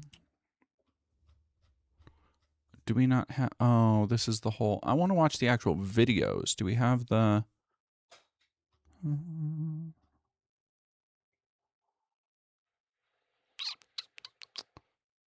Notice of grant termination document. Provides notice.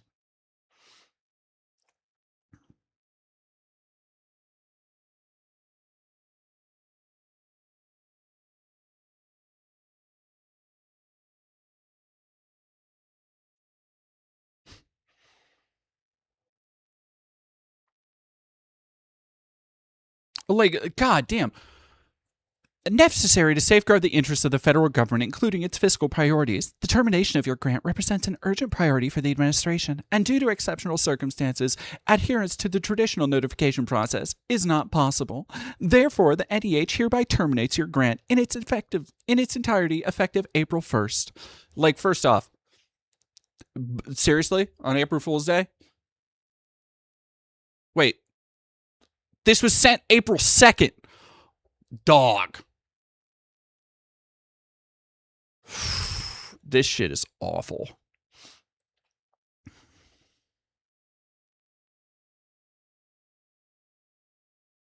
DEI rationale from ChatGPT. Oh. Yes, no, DEI rationale. National. So these are the things that were cut under DOGE and the rationale behind them for having DEI. National digital platform for boarding school archival collections, promoting collective efforts, engagement, and sustained involvement. Oh, grant description. The National Native American Boarding School Healing Coalition. Digital archive was this shit's going to piss me off. Was conceptualized to serve as a national digital platform and digital repository for boarding school archival collections.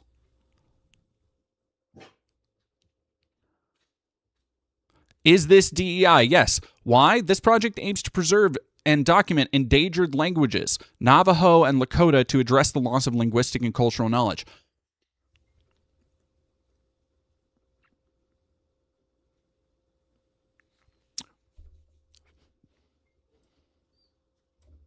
So $550,000 for what? A yearly grant to University of Indiana to study and archive human history. That's too much. That's too much DEI. You want to know what the war in Iran is up to?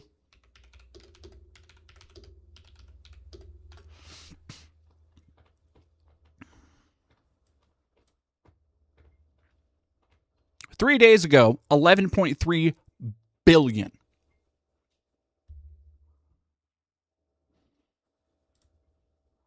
But we can't spend less than $500,000. Project supports DEI by preserving and advancing the Chihenne Apache dialect, which is critically endangered and has tribal support.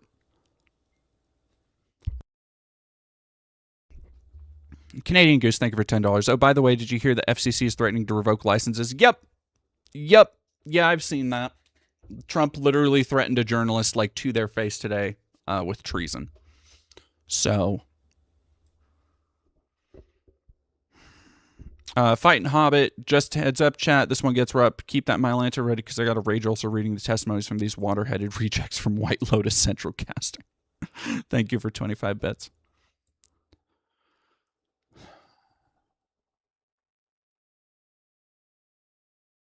Project aims to document and preserve the endangered Udo-Aztecan language of Wixárika, promoting linguistic diversity and cultural preservation. Like, do you remember when all this shit started coming out and people on the left were saying, like, well, hold the fuck up. None of you know what any of this shit is or what it does. Why are you just cutting millions of dollars of funding?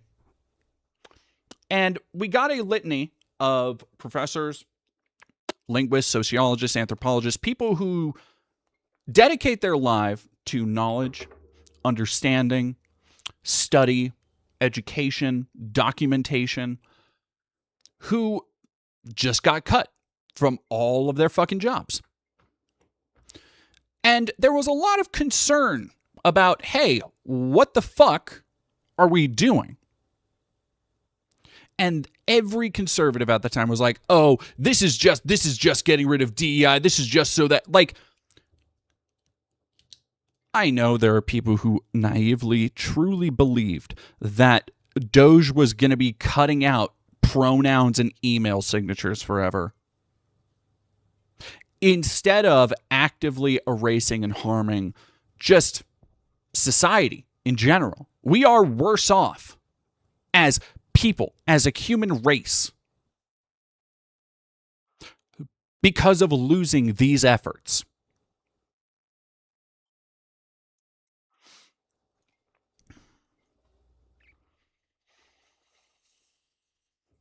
NEH identified DEI involvement. Promotes DEI by empowering and supporting the mono community and preserving and transmitting their endangered language and culture. Look at, by the way, this is how much we have. We are on page 5 of 360.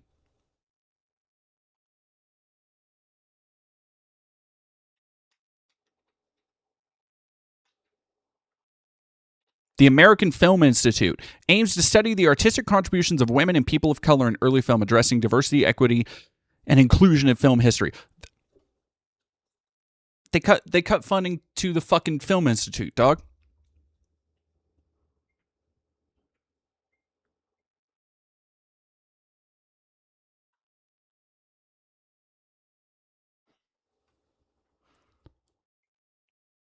Egypt. The proposed project by the American Research Center in Egypt supports research, fosters knowledge. Like, again, this is the rationale they're using to cut these fucking grants, and you can't read them without thinking like, yes, these are all good things. And to them, they will read something like, it supports research, fosters knowledge, strengthens cultural ties related to Egyptian history and culture, promotes diversity, equity, and inclusion by providing accessible digital access to online archives for scholars and the public worldwide. They will look at that.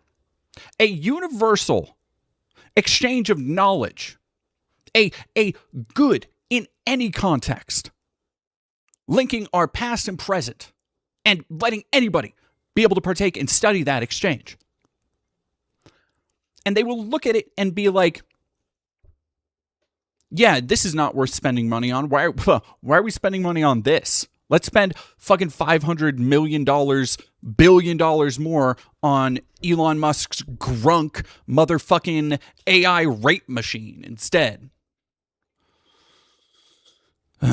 Giant Phantom Jellyfish, thank you for following Nehemia. Thank you for another 5. But I need AI. I can't hold a pencil in my hands. I'm too busy using them to absolutely throttle my third leg.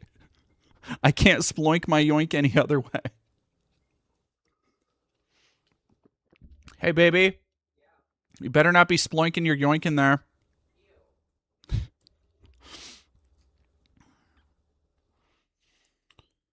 Promoting preservation and protection of cultural artifacts of the Oneida Indian Nation.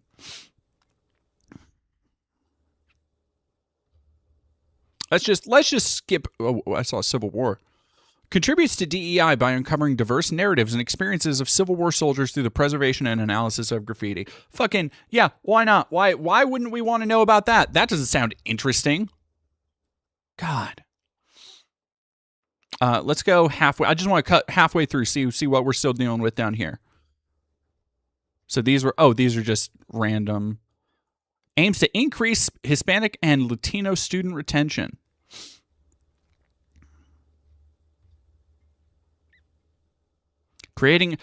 This project supports DEI by creating opportunities for diverse groups to engage in discussions about war experiences and reintegration.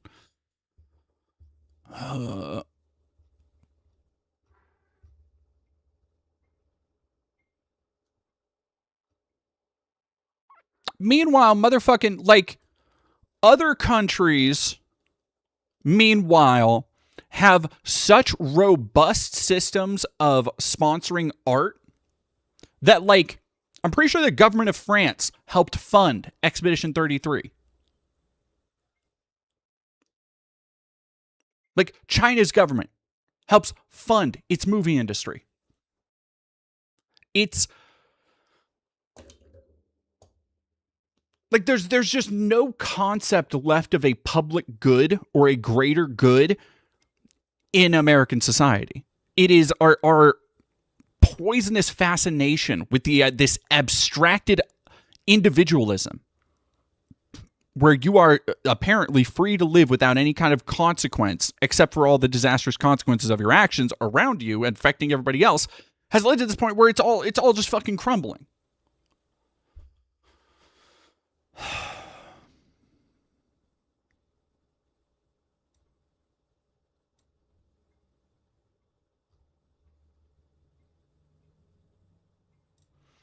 Let's see if I can find the DOGE depositions.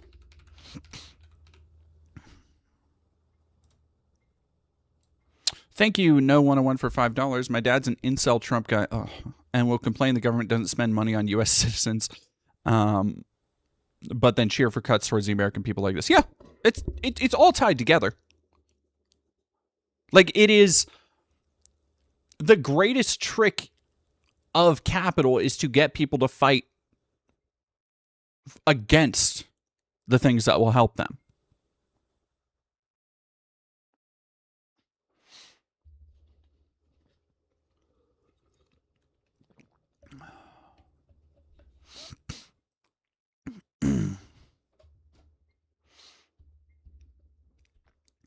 Wait, what do you mean 731 movie? A movie about, like, Unit 731?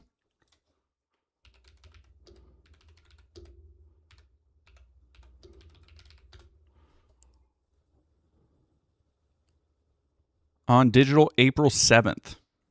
So, no, not yet. 7:30. Oh, Christ. What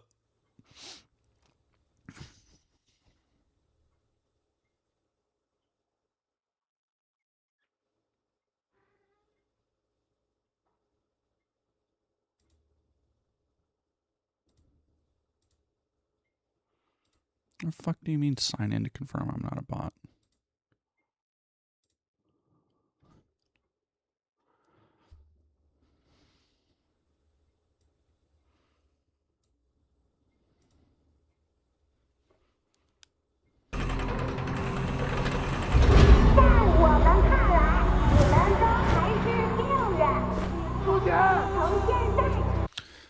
Unit 731 was a Japanese biological research division that during World War II was responsible for some of the worst documented war crimes probably ever.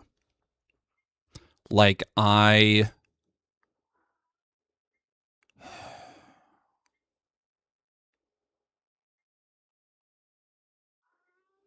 remember reading about some of the shit they did, and it makes, because people, you know, it's become more pulpy and I think in vogue as, you know, Westerners being more familiar with European cultures to have villainized the Nazis, and in particular, you know, you see it in shit like Wolfenstein and Hellboy, the kind of medical and pagan research they did and cross over the two and all the stuff with what the fuck was his name? Dr. Death. What the fuck? Chat, who's the Nazi doc? Mengele. Sorry. Mengele, who did all the fuck ass experiments, but like 731 makes that shit look like Mr. Rogers.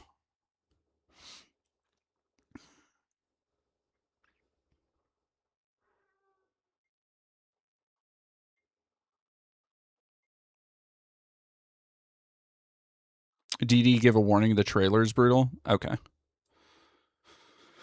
I guess probably I can't imagine that there's so much that there's like a lot of gore in a minute or so. It doesn't look like it. It looks, but I don't know if there's a little bit.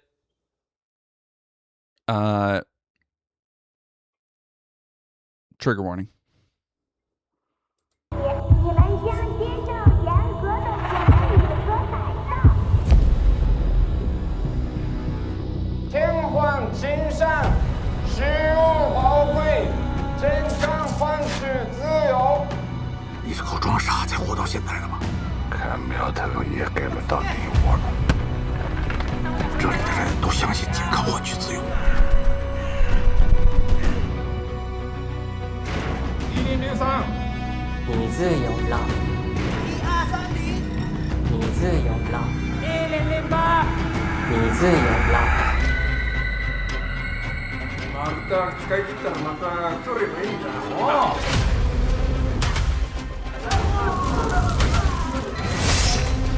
最自由的都是被淘汰的。我会让大家看到这里的真相。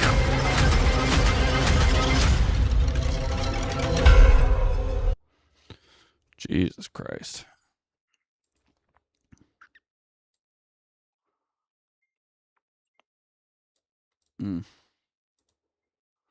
I watched a movie in God, it would have been high school.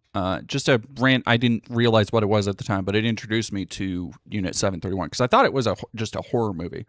But it was called Philosophy of a Knife, which is not.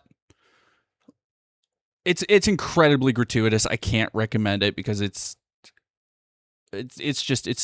trashy, you know, at a certain point. But it was made by Serbian, some Eastern European like auteur gorehound type shit. But it was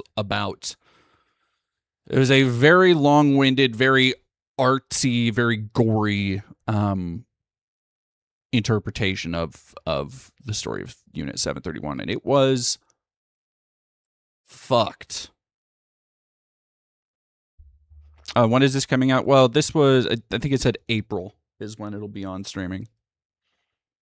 I'm not sure if they were Serbian. I might be conflating that with the Serbian film. It's very much in that same like gratuity, I think.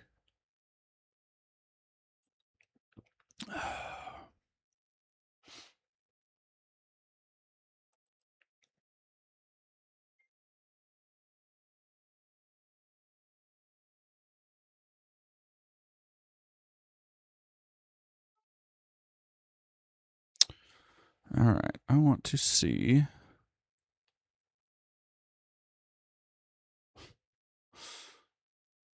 DOGE staffer humiliates radical left lawyer to his face.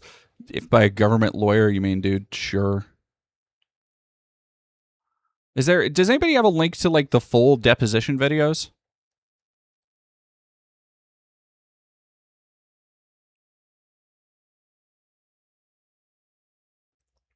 Just to be here for one, I know it's super depressing. The U.S. spared Ishii, Japanese Mengele, on the condition he handed over his research, and they found out that his research was useless. Yeah, one of the most annoying little wiggle worms of Nazis for the last 70, 80 years has been the insistence that, like, well, they still did medically useful and necessary research. No, they fucking didn't, dog.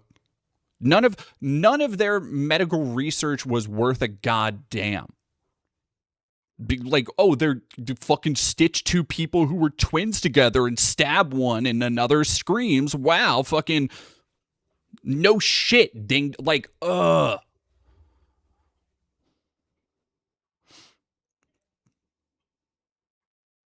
Oh yeah, they did.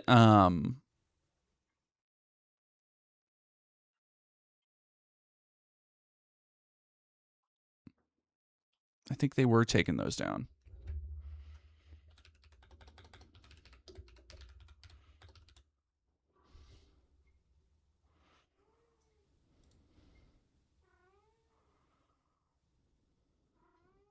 Just weird. Yeah, they did stuff like that to try and change eye color.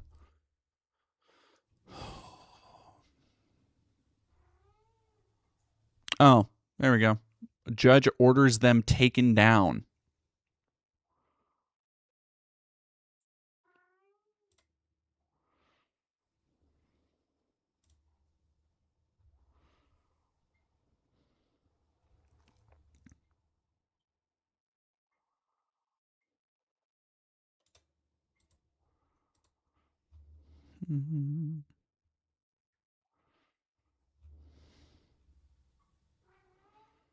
Paid members only. Come the fuck on, man.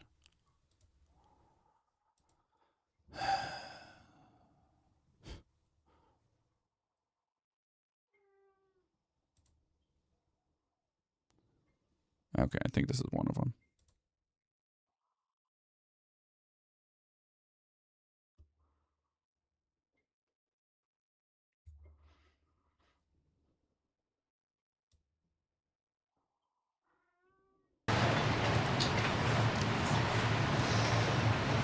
We are now on the record. This begins videotape number 1, deposition of Nate Kavanaugh in the matter of the Authors Guild versus National Endowment for Humanities. See, here's the other thing. Is if you're wondering how can somebody this young go into an arena like this with such a smugness, such a self-assuredness, because they know nothing bad's going to happen to them. They have the writ of the king. They have carte fucking blanche to do whatever they want. They were told, probably explicitly at the beginning, that, yeah, no, do whatever you want. If it's DEI, just cut it. And now, even as, like, because again, there is no accountability, so why would anybody give a fuck about doing something wrong? Unless it goes against the conservative mainstream. Fuck, man. And this deposition is being held at 100 Wall Street, Suite 1500, New York, New York, 10005. Oh yeah, this kid's old enough to slap. Today's date is January 23rd, 2026, and the time is approximately 9:41 a.m. Eastern Time. The videographer is Dylan Borsos, representing Lexitas, and the court reporter is Lisa Forlano, also representing Lexitas. Will counsel all parties present please state their appearances and whom they represent. John Robinson from Dixon Lawyers Group on behalf of the American Council for Learned Societies. Plaintiffs with me at council table is Kyla Snow, and I'll let my colleague from the Authors Guild introduce himself. Dean Cunningham from Farmer Partners on behalf of the Authors Guild plaintiffs. Rachel Dowd from the U.S. Attorney's Office for the defendants. Good morning, Mr. Kavanaugh. Wait, okay. Raise your right hand, please. Do somebody swear that the testimony you're about to give in this matter will be the truth, the whole truth, and nothing but the truth, so yeah. Yeah. Thank you. Good morning, Mr. Kavanaugh. Could you please state your full name for the record? Nathan Kavanaugh. And I will start the questioning today. We'll go for a few hours. When I'm done, my colleague from the Authors Guild plaintiffs will ask some questions at the end. What is your date of birth? I was going to ask about this later, but what is Special.co? It's a technology company that I'm starting. Oh, okay. Do you have any other email addresses? I do. This is the best one to reach you at Special. Where are you currently employed? I'm the founder and CEO of Special. Any other employment? No. Any other projects you're working on? No. For how long have you been working on the Special.co? We legally incorporated the company on August 8th, 2025. And could you say a little bit more about what it's going to be? We're acquiring traditional services businesses in the U.S. and trying to make them run more efficiently using software and AI. Do you have employees? We do. How many? 2. Have you ever been deposed before? No. Have you ever given testimony in court or any other context? No. So you understand that you're under oath today to tell the truth? Yes. Counsel for the government here might object. You understand that you should answer my questions, even if counsel No, objects. I don't think this is big. Yes. Well, I don't let me remember know what if you Big break at Balls' any point. name I'll take a actually break every hour was, or or if that was ever that was made public at some the point. question I is feel. pending. I'll ask you to answer the question before we take the break, but if you need a break, just let me know. Aside from this case, are you a party or witness to any other litigation at the moment? No. Are you familiar with the case U.S. Institute of Peace versus Jackson? I'm not familiar with the case. What about a case Pittenger v. DOGE Services? I'm not familiar with the case. Okay. What did you do to prepare for this deposition today? I met with the U.S. attorney for about 2 hours. That's it. When was this? Yesterday. Was it at their offices? Or? Yes. Who was there? Rachel and her colleague, Mary Ellen. Did you review documents in connection? We did. Did they help refresh your memory of the events that? Yes. What documents did you review? There were many documents. How do you want me to answer this exactly? Whatever comes to mind. What do you remember reviewing? Emails mostly related to the case regarding NEH. Regarding? The National Endowment for the Humanities and the associated grants. Okay, what else? Mostly a list of canceled, terminated grants associated with the National Endowment for the Humanities as well. Okay. We'll probably look at some of those lists later today, but as you're sitting here right now, do you recall like which specific lists you looked at? No, there were hundreds of grants on this list and tens of emails. So the grants, and we'll talk about this more later, the grants terminated around April 2nd. Was the list that you looked at around that time frame, or was it earlier on? Or? It was around that time frame, yes. Right. And what did you discuss about that Objection. list? What's the objection? Privilege. Are you instructing the witness not to answer? I mean, don't answer to the extent that it would reveal communications that you and I had about your work in connection with NEH. Can you repeat the question? What did you discuss about those spreadsheets?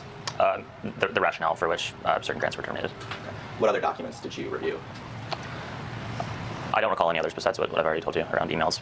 I'm going to skip this part because they're just going over everything they've looked at, so the lawyers can go from there. Okay. I'm just going to dig into it a little bit more. From the United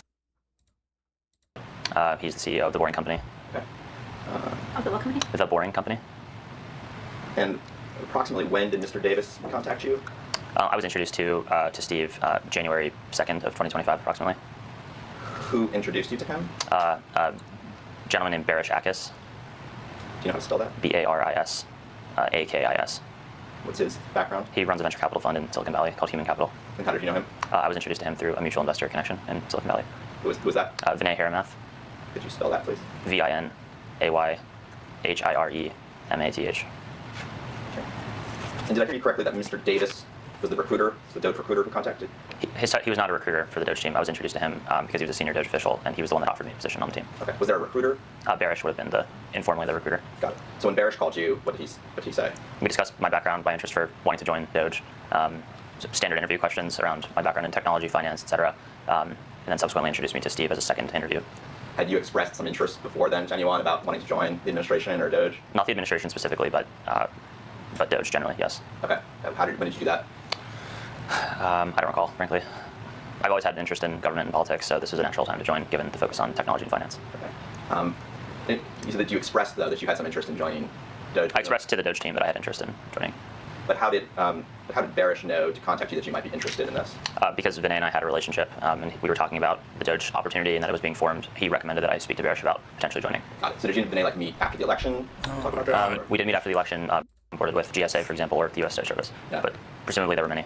Let's just go through some names of individuals. So you said Justin Fox earlier. Justin Fox was onboarded to GSA as well. Okay. So who else? Ethan Chautram. He, to my understanding. Okay. Who's the next individual on this list that you work with? Steve Davis. And what did you do with Mr. Davis? Steve was effectively my manager at DOGE. He was effectively a manager? Yes. Did he oversee your work with the NEH project specifically? No. Which project did he oversee? He assigned me to work and lead the small agencies team for DOGE. Beyond assigning me that responsibility, he wasn't intimately involved in my day-to-day work. What was the small agencies team? The small agencies team was detailed from typically GSA to small federal agencies in the government, including NEH. Who was on that team? Myself, Justin Fox, Ethan Chautran, and then later Marshall Wood, Jonathan Mendelson, initially Jacob Altick, although he wasn't after a couple of months, and then Justin Eminetti took his place as the new lawyer on our team. And what was the goal of the small agencies team? It was to identify wasteful spend within the small agencies in the federal government. Which agencies were those? There were about 100 small agencies in our scope and purview, although we were mostly focused on agencies that were in executive orders, and those were the primary focus. How often did the small agencies team meet? Daily. Was there a particular time of day? No, most of the small agencies team, with the exception of Justin Eminetti, were physically present at GSA as the home base. So you would meet at GSA every day, with time varied? Mostly business working hours. And what would you discuss at these daily meetings? It wasn't a formal daily meeting. It was you showed up to GSA for work, and the nature of our work was mostly focused on the status of projects regarding the small agencies. Okay. The shit that bugs me most is once you hear the kind of Silicon Valley tech bro cadence in describing everything, you can't ever unhear how much of their sentences are just bullshit. How everything becomes abstracted into facilitating and shit. Like, listen to this. Of Justin Eminetti were physically present at GSA as the home base. So you would meet at GSA every day, with time varied? Mostly business working hours. And listen to how he explains this. It wasn't a formal daily meeting. It was you showed up to GSA for work, and the nature of our work was mostly focused on the status of projects regarding the small agencies. The nature of our work was mostly focused on the status of projects regarding small agencies. You were going over spreadsheets, dog. The clandestine nature of our work. Like, you were going over. Just say you were in meetings looking at spreadsheets. That's what you were fucking doing. Okay, we might return to that later, but I'm going to move on now.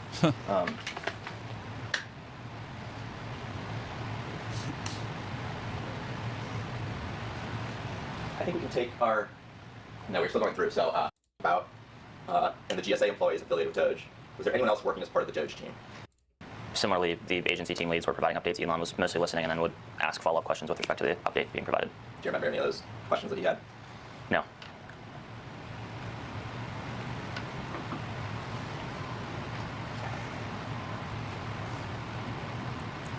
Ulysses, thank you very much for following.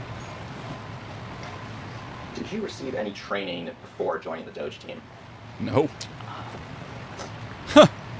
I went through the standard HR onboarding process for GSA employees because I was a political appointee.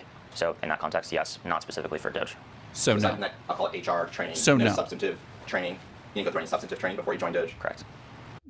Nehemiah, thank you for $5. Do you look like he supports Trump out of spite for an ex whose last name he never learned? He looks like his only long-term ship is his right hand. Oh. To your knowledge, did DOGE have an organization chart? No. Did DOGE have a structure or hierarchy? So you mentioned Steve Davis was at the top. Did he have like a deputy? No. Was there otherwise a structure to DOGE? The broad structure was each agency, each large agency in the federal government, starting with the Department of Defense, Department of State, Commerce, et cetera, each had a respective DOGE team lead. And as the organization grew, there were basically subordinate employees working under that respective lead. And there was a small agencies team as well that you were on? I led the small agencies team for DOGE. Were there any other teams that you were part of? No. Did you report to anyone? Not in a formal capacity. In an informal capacity, it would have been Steve Davis. Did the other agency leads report to Mr. Davis? I'm not sure. And who reported to you? Justin Fox, Ethan Choutran, and then eventually Marshall Wood and Jonathan Mendelson. What was Amy Gleason's role in DOGE? I believe she was the head of the US DOGE service. And how did that relate to Mr. Davis's role? All right, I'm going to see what else we have here.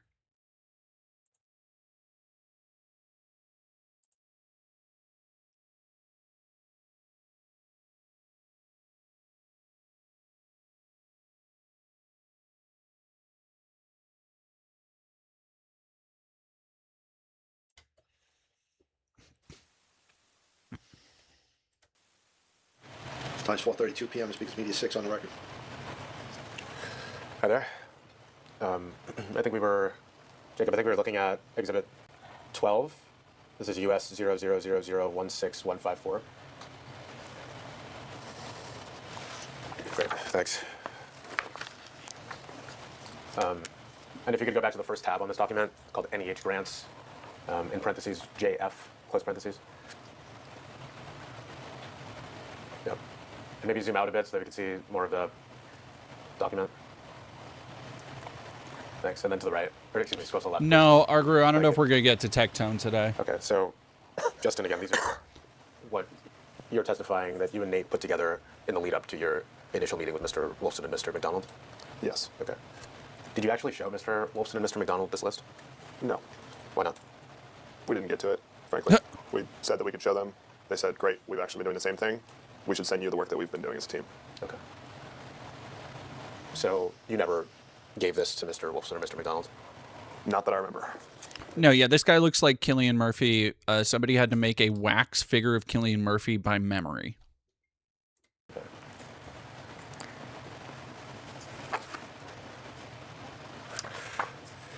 Let's go to tab 13, Jacob. This will be Exhibit 13, Bates US-00. It looks like when they need to cast a younger version of a Nazi for flashback scenes.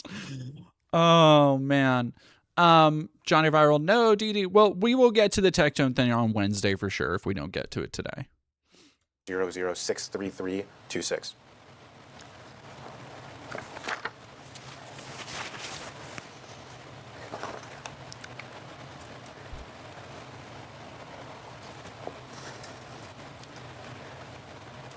right, so this is a recording of text messages in a Celebrate report.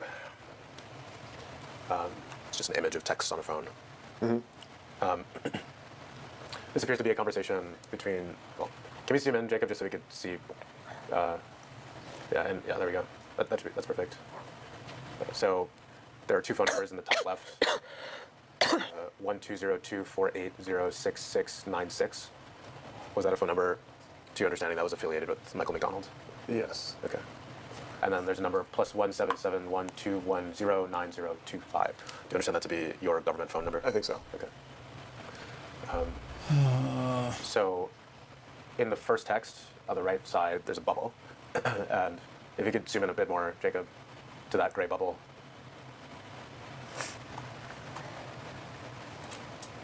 That's good, thanks. So it looks like the 9025 number sends a text. And they told you that the owner of the X America causes. Do you see that? Mm-hmm. Do you understand what that means? America 250 grants, Garden for American Heroes. God, the fucking Garden for American Heroes shit. I forgot about that. Yeah. Okay. So is it your understanding that grants that involve DEI as they relate to the EOs are also not pro-America? Sorry, that depends on the grant. Hey, baby. It says non-DEI pro-America. I can give you a thing to set it out on. Yeah. Okay. Pro-America. So,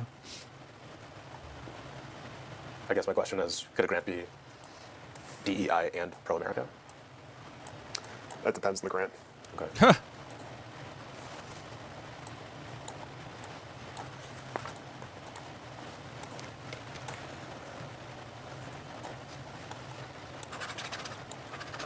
How do you know that Anthony, Josh, and Stephen were involved with this ex post? They were the leaders that we were communicating with. Okay. You also say that grants going forward will be merit-based. Can you explain what you mean by that? This is reiterating some of the verbiage that Mike felt the agency should be headed. What Mike interprets as merit-based is entirely up to him, but this is just kind of the way that he wanted the agency to be heading towards. Did he ever explain to you what he understood merit-based to mean? We never got into definitionally what is merit-based. In implied conversation, it's just not discriminating based on cultural, race, identity, gender. Not discriminating based on? Purely based on merit. Okay. Did you make an assessment of the scholarly quality of the grants that you were reviewing for potential termination?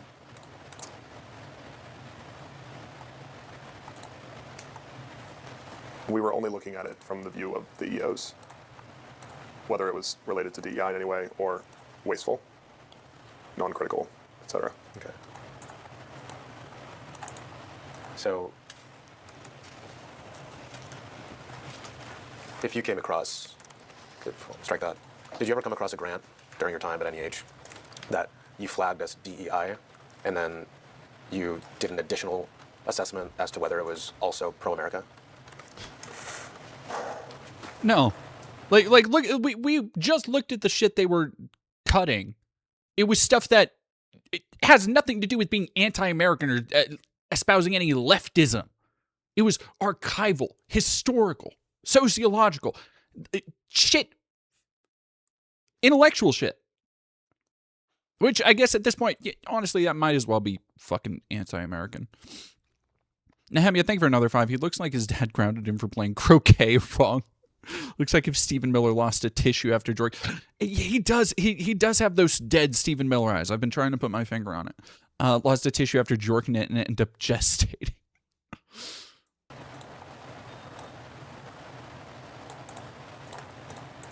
Yes.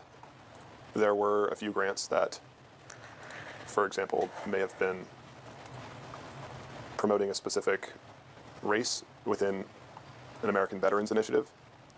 And while, yes, you are awarding a grant based on race, that is also a veteran's benefit, which in our view and discussions is pro-America, and so it would be adjusted from DEI related to aligned with Mike's view of NEH. Okay. In your view, were the grants that were eventually terminated on DEI grounds not merit-based? He does kind of look like Stephen Miller if you cover it depends on with which the grant. finger. Do you have examples? I guess just in general, I kind of want to understand how you were systematizing, let's say, merit, DEI. It sounds like these are two concepts that are on your mind as you were looking at grants. He's not. He's nodding. He's not comprehending. How Mike was conceptualizing the go-forward review of applicants. And as you know, I was looking on the historical view of grants that had gone out and whether or not they were related to DEI or wasteful spend. And so my understanding is that Mike was going to implement new methods of well, this isn't as interesting as I thought it would be. I mean, like, yeah, it's a fucking depot. That's not too terribly surprising.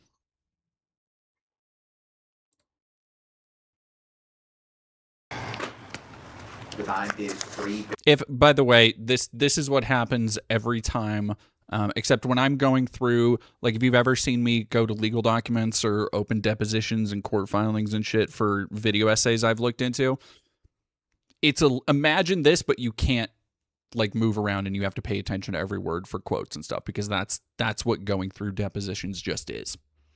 And it sucks for research. Hello again. I just want to revisit some testimony from earlier today. Frankly, it wasn't worth presenting on. There were more substantive updates, and it wasn't a big enough agency where it would have been relevant to the rest of the DOGE team, so I didn't share it. Okay. So Mr. Fox didn't present either on the NEH? No.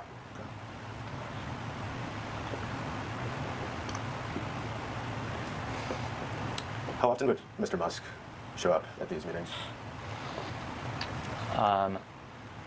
Once every 3 meetings, typically, and it was a subset of the group that would meet with him. Were you ever part of that subset? Yes. What about Mr. Fox? No. Did Mr. Musk ever ask about grant cancellations at these meetings? No. Why did meetings with him usually go longer than your typical meetings without him? A variety of reasons. One, people had longer form updates to share with Elon. Elon is more philosophical in the way that he speaks, and so it's less. Oh my God. Oh, dude.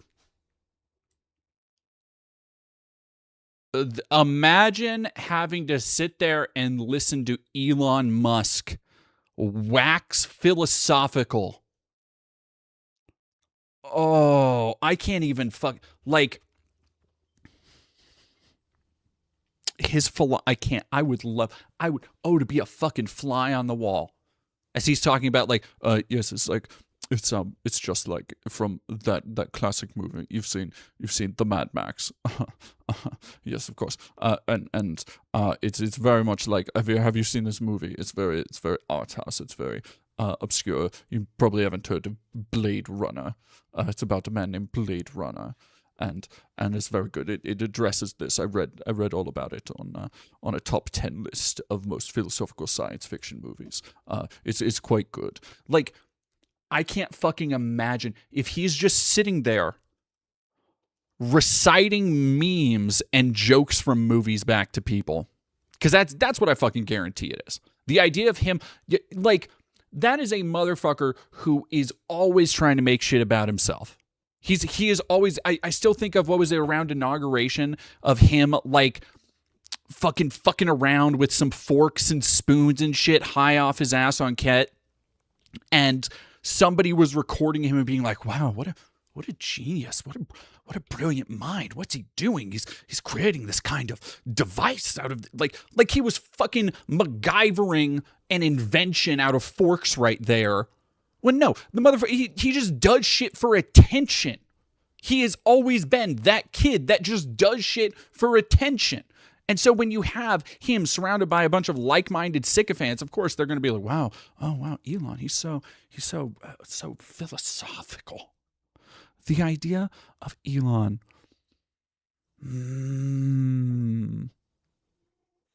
hellish nightmare. Bullet point update-esque with him, and it's more long and drawn out, and sometimes you go off topic, and so they just tended to be longer. Would you say that you were kind of learning about how to implement DOGE's strategy at these meetings? No, you weren't there unless you weren't on the DOGE team unless you already had an instinct of how to move quickly and push changes through. So there was nothing to be taught, really. Okay. So I guess, I know there were a lot of meetings over a long period of time, but what was the typical substance that was discussed at these meetings? Nehemiah, thank you for $5. Dude, look like he would get thrown out of a crashing plane with there are 40 parachutes and 39 passengers. Any potential... the meetings focused on the larger cabinet level agencies in the government. So Department of Defense, State, Commerce, Treasury, and the heads of those teams were frankly taking up most of the time because the dollars associated were more important. The small agencies, as the name implies, were smaller dollar valued. And so my updates were frequent but short. And so the substance was basically high-level changes, any potential blockers, basically bullet point level updates around changes. Okay. You mentioned also that there was a meeting that you had at the White House. Do you remember that testimony from earlier? Yes. Okay. Tell me more about that meeting. Who was there? That meeting was in May. It was Elon, Steve Davis, myself. I believe Howard Lutnick was there for a portion of it. Antonio Gracias was there. Jared Birchall, who's Elon's confidant, basically, and other members of the senior members of the DOGE team. Okay. How did you end up at this meeting? I was one of the Hold up. 10 I feel we really just rolled over Elon having a What the fuck is a confidant? What do you mean Elon's confidant? Is he a fucking vizier?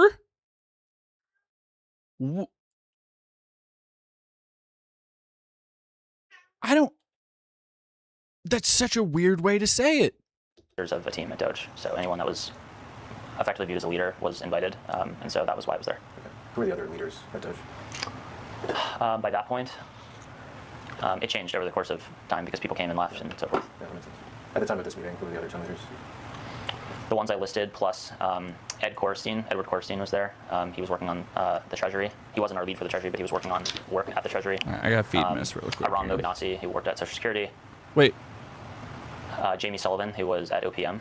I didn't hear that. Moganasi, who worked at Social Security. Okay, sound like Jamie a Nazi. Sullivan, who That was crazy. at OPM, Office of Personnel Management. Jeremy Lewin, who was our lead at the State Department. Maybe a few others are missing. Okay, that's fine. Could you describe what you believe the purpose of that meeting was? I'm just going to object. This whole line of questioning has nothing to do with this case. This was a meeting that took place after the grant terminations at issue, and I do not see any connection to this case whatsoever. Are you objecting on the basis of privilege? I'm objecting on relevance, and I would like you to explain why this has anything to do with this case. I'm sorry, counsel, I don't need to explain why I'm asking questions, and I think it's very inappropriate that you're kind of coaching the witness right now. I'm not coaching the witness. I think it is inappropriate of you to try to take advantage of discovery in this case to ask about things with no connection whatsoever to this case. I'd ask that you keep your objections to form or foundation. I generally have, but this is getting very, very far afield from anything relating to this case at all. Okay. We're talking about the DOGE team? You're talking about a meeting that happened after... Can I finish what I'm saying, please? That is so... His tone is so great. He is absolutely like, okay, sweetheart, the adults are talking. Shh. Lawyer fight. Let's go, lawyer fight. I will finish what I'm saying. I'm trying to speak on the record, please. So let me finish what I'm saying, and then I'll let you talk as well. We're talking about the DOGE team that deployed...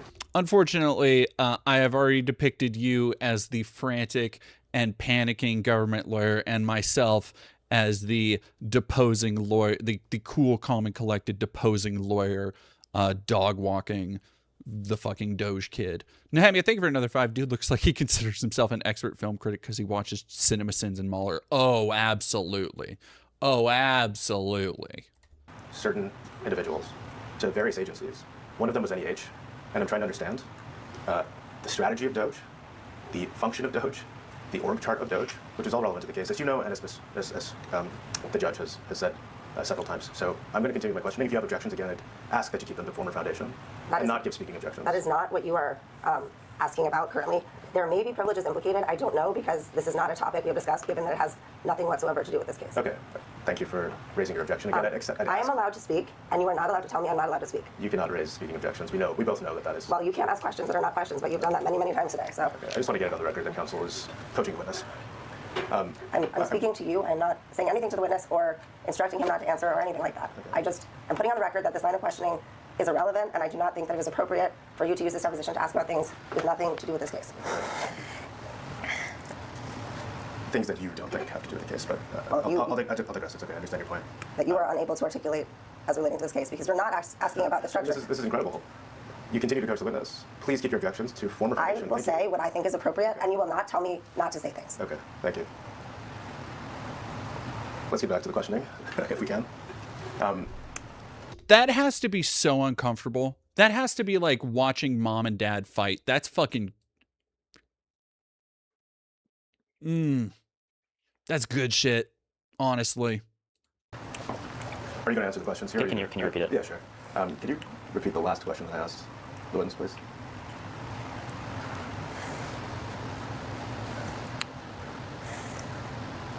Could you describe what you believe the purpose of that meeting was? There was no stated purpose in advance of the meeting. It was a general weekly catch-up with Elon, and so it was often unclear what the topic of those would have been. Okay. It varied. Why was this one at the White House versus other meetings?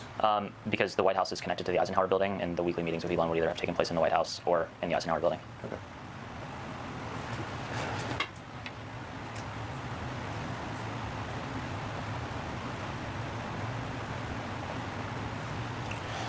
I want to go back really briefly to your understanding of what the American Revolution means in the context of the grant terminations that we've been discussing. The American Revolution, right? Yeah. Right. So, if I understand correctly, one of your goals was to save, maintain grants that had to do with the American Revolution, is that right? No, that wasn't explicitly stated. Okay. So that wasn't one of the goals of... Keeping grants related to the American Revolution was not one of our guiding criteria for keeping the founding of the country? If there were papers related to the founding fathers of the country, our judgment was to not terminate those. Okay. Only the founding fathers, or the greater context of the American Revolution and the founding of the country? Which one? I think they both would have fell in that general category, but it wasn't explicitly the American Revolution. Okay, but it was explicitly the founding fathers? It wasn't explicitly the founding fathers. It was a judgment call of figures around that time period of the country that we thought were apolitical and worth keeping. Okay. When you say they were apolitical, what does that mean? That they weren't related to DEI, and both a reasonable person would look at those and say that they're not political. How would you determine what a reasonable person would think? We're using our judgment. Okay. Using, again, when you get right down to it, when they get questioned, it all comes back to like just basically fucking vibes. Like, how would you define this? Using our judgment. But the idea that you would talk to somebody, to anybody, and they would be like, yeah, you know, the founding fathers, those apolitical historical character. What? Apolitical? Fuck, man. So, these are the kids, by the way. These are the children, intellectually, certainly, if not literally, that take away millions of dollars in funding for humanities, for education, for your communities. In the name of DEI, so that we can then, you know, a year later spend billions of fucking dollars bombing a country for no functional reason. If there was a grant that came from that time period that touched on the American Revolution or the founding fathers, but referenced the word black or gay or LGBTQ plus or something, how would you determine whether that would be saved or not? I don't know. That's a theoretical question, and that wasn't one of the grants that was included, so I don't know. There were no grants that you canceled from that time period? Do you have a list of grants? We can look at the grants. I don't know. Okay. There were 1,500 of them.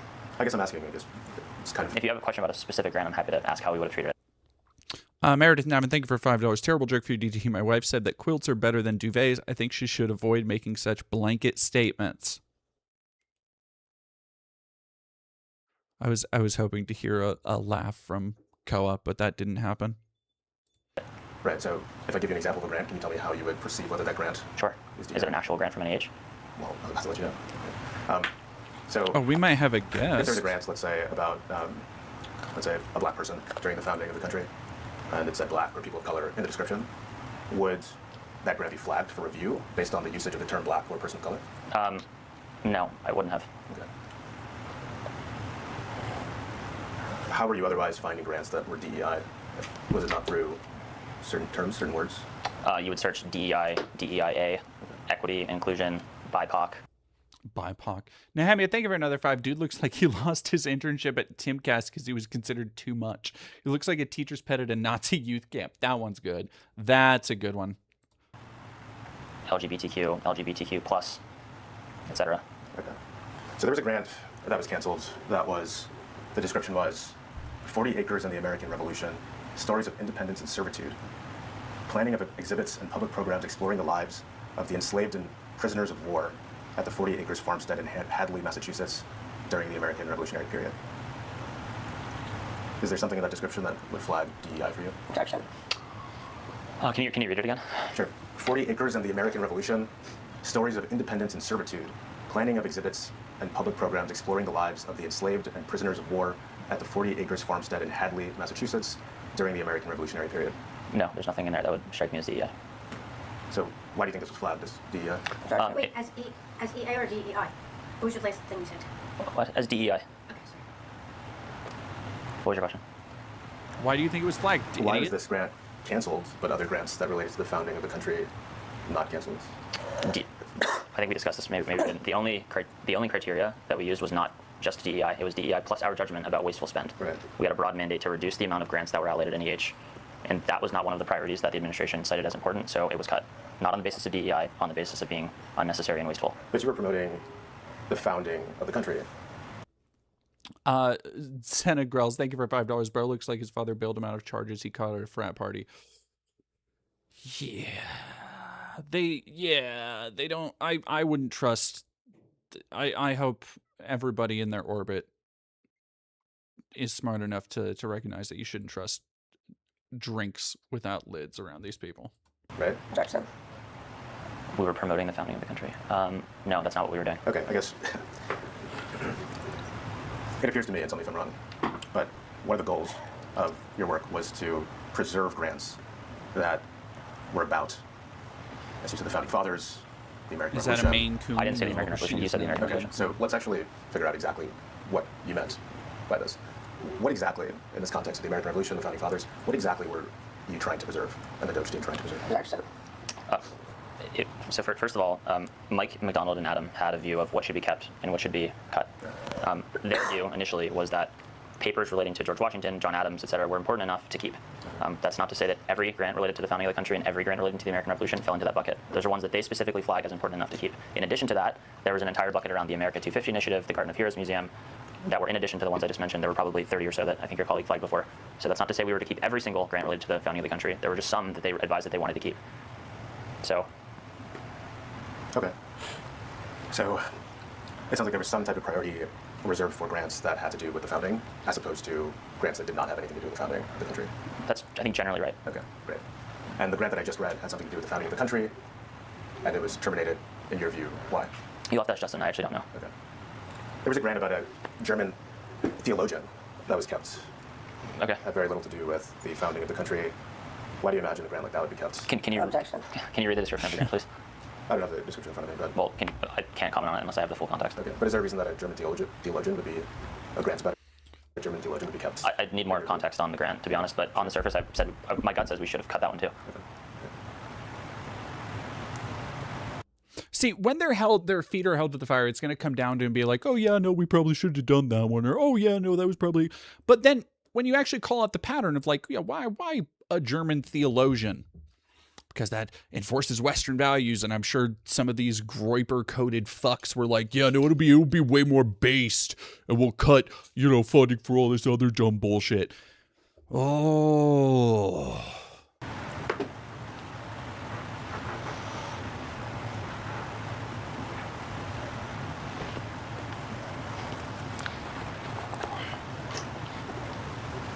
All right, I have the description in front of me.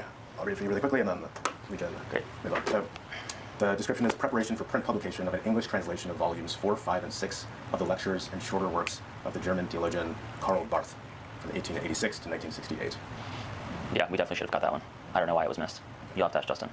Can I ask what is this document?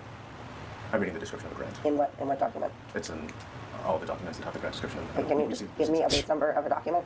It would be in... What document? It's in all the documents. The documents. I'm not reading it from a document that we've exhibited. I don't think I need to. And the grants that we've seen, and the documents that we've seen have the grants that are being referenced. Well, but some of those are, not the final list. So I'm just trying to understand, because you keep making representations about what grants were and were not terminated, and we don't have any way of knowing whether you're working from the right list, because you're not telling us what you're reading from. Hey, Tea Leaf. Again, I would imagine this is a speaking objection. So. It's not an objection. I'm asking you. I mean, I just don't have Okay. Okay, I don't know. I guess we don't know what you're reading from. Okay. Okay. You don't know what you're reading from. Well, I do know that I'm reading. And you won't tell us. Okay. I know that we have documents that have the grant descriptions in them that we've already displayed, and it's from these documents that these grants. I'll tell you, if there's a final list of grants, and that's the final list of grants, and it was kept, my reaction is that it should have also been cut, and you should ask Justin as to why it was kept. It might have been an oversight. Yeah, I'm sure it was an oversight, buddy.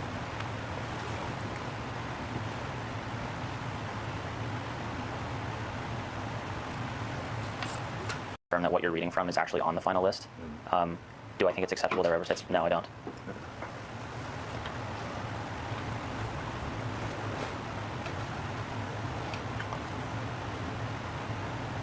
All right, I think that's all I have. I have a few questions.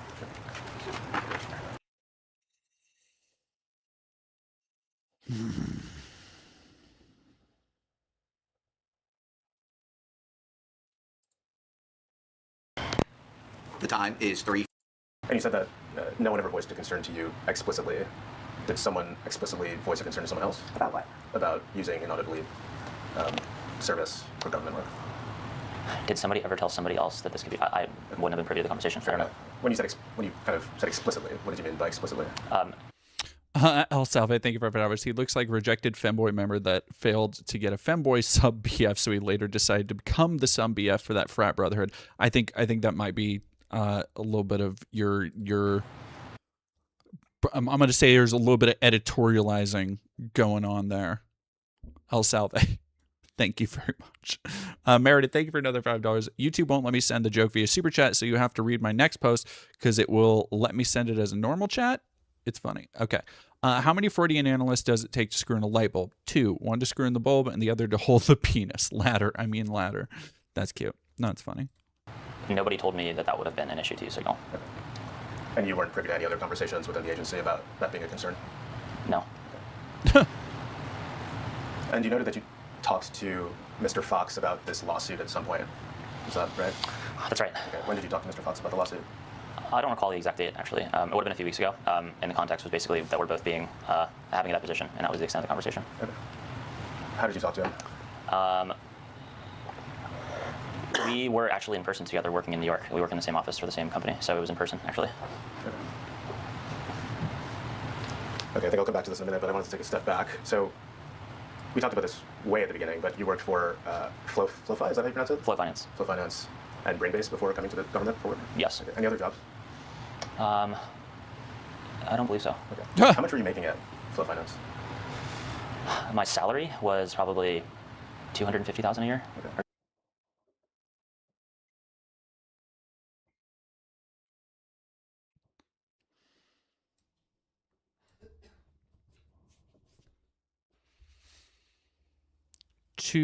Dog.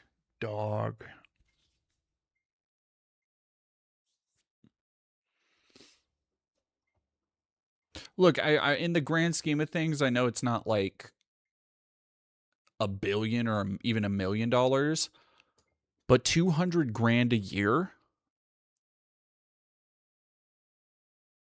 for what this dipshit does.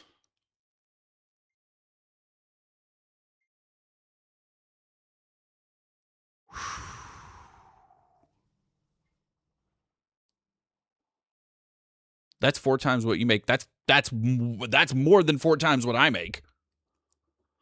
That is, God damn. Look,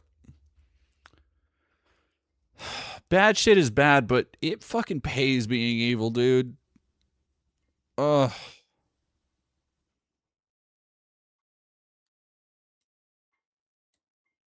So. And was that your last job before joining government? Yes. Yes. So you took a pay cut of almost half to join government. Is that right? Yeah, I didn't actually want to be paid by DOGE, but it was a requirement to be employed by GSA. You had to take a salary if you weren't a special government employee. Okay. Why would you be okay with working for DOGE for free? Because I've already made enough money in my career where an incremental $120,000 doesn't make a difference for me. And if our whole mission is to cut costs. God damn. Like, fucking think about that. Think of those words. An incremental $100,000. With $100,000, I could, like, that is an unfathomable wealth of riches for me. The idea of being like, it was 100,000. You slimy little worm fucker. Oh.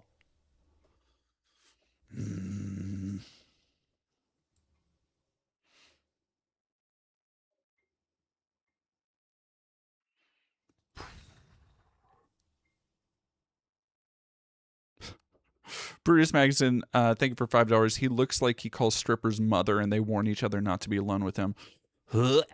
No, you're right. Yeah, he's giving baby like Milky. He's giving Homelander is what he's giving.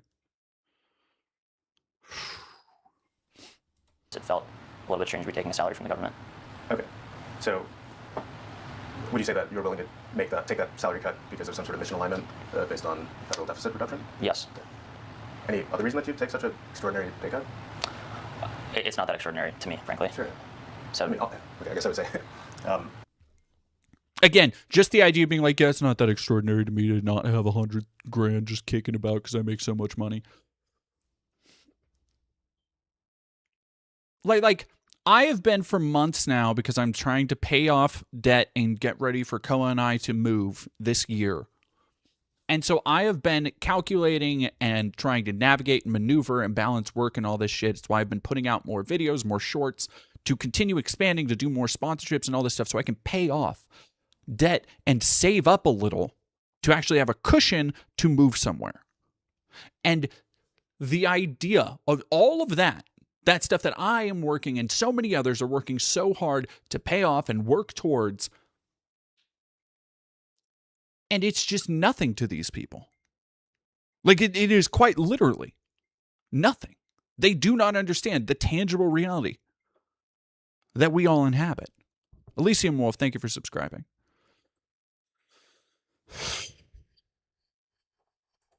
I would imagine that taking half cut is a lot for a lot of people, but for you, it's okay that you don't think that that's a lot, but in sense of like why you would do that, why you go down to zero, or why you cut by half, like what exactly was your thinking in accepting that? Projection. I sold my first company when I was 24. I was fortunate to make a lot of money after that happened. I didn't need to make an extra $120,000 to take a job helping reduce the federal deficit. I didn't think it was necessary. Okay. Sold your first company at 24. If you're wondering how is that possible, it's because a lot of Silicon Valley is just insider trading at this point. It is people making companies based off of nothing but loose patents and concepts and selling it to other bigger companies that can then sit on those patents or develop them as their own. This is the snake eating its own tail. And they can usually start these companies that they will eventually sell for a handsome profit with investment, usually coming from a family member or close associate or friend or fucking Wall Street broker or whoever else. In a startup, you make all of your money in equity. The salary is an afterthought.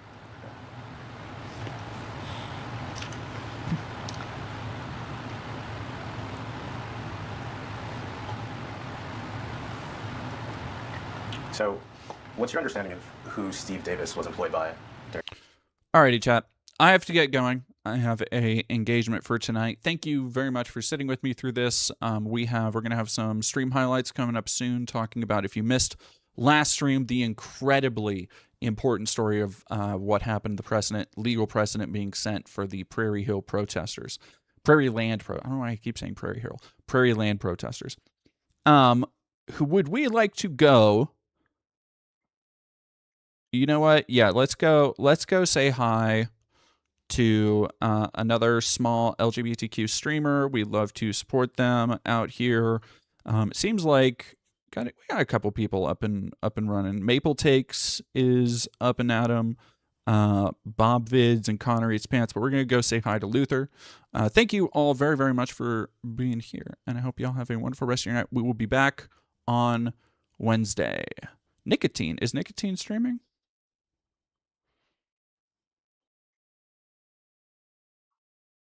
I will follow Nicotine. Yeah, let's go. I'm going on your recommendation. Okay, so if they're not cool, ooh, I'm gonna be so mad at you. Have a great rest of your night, y'all.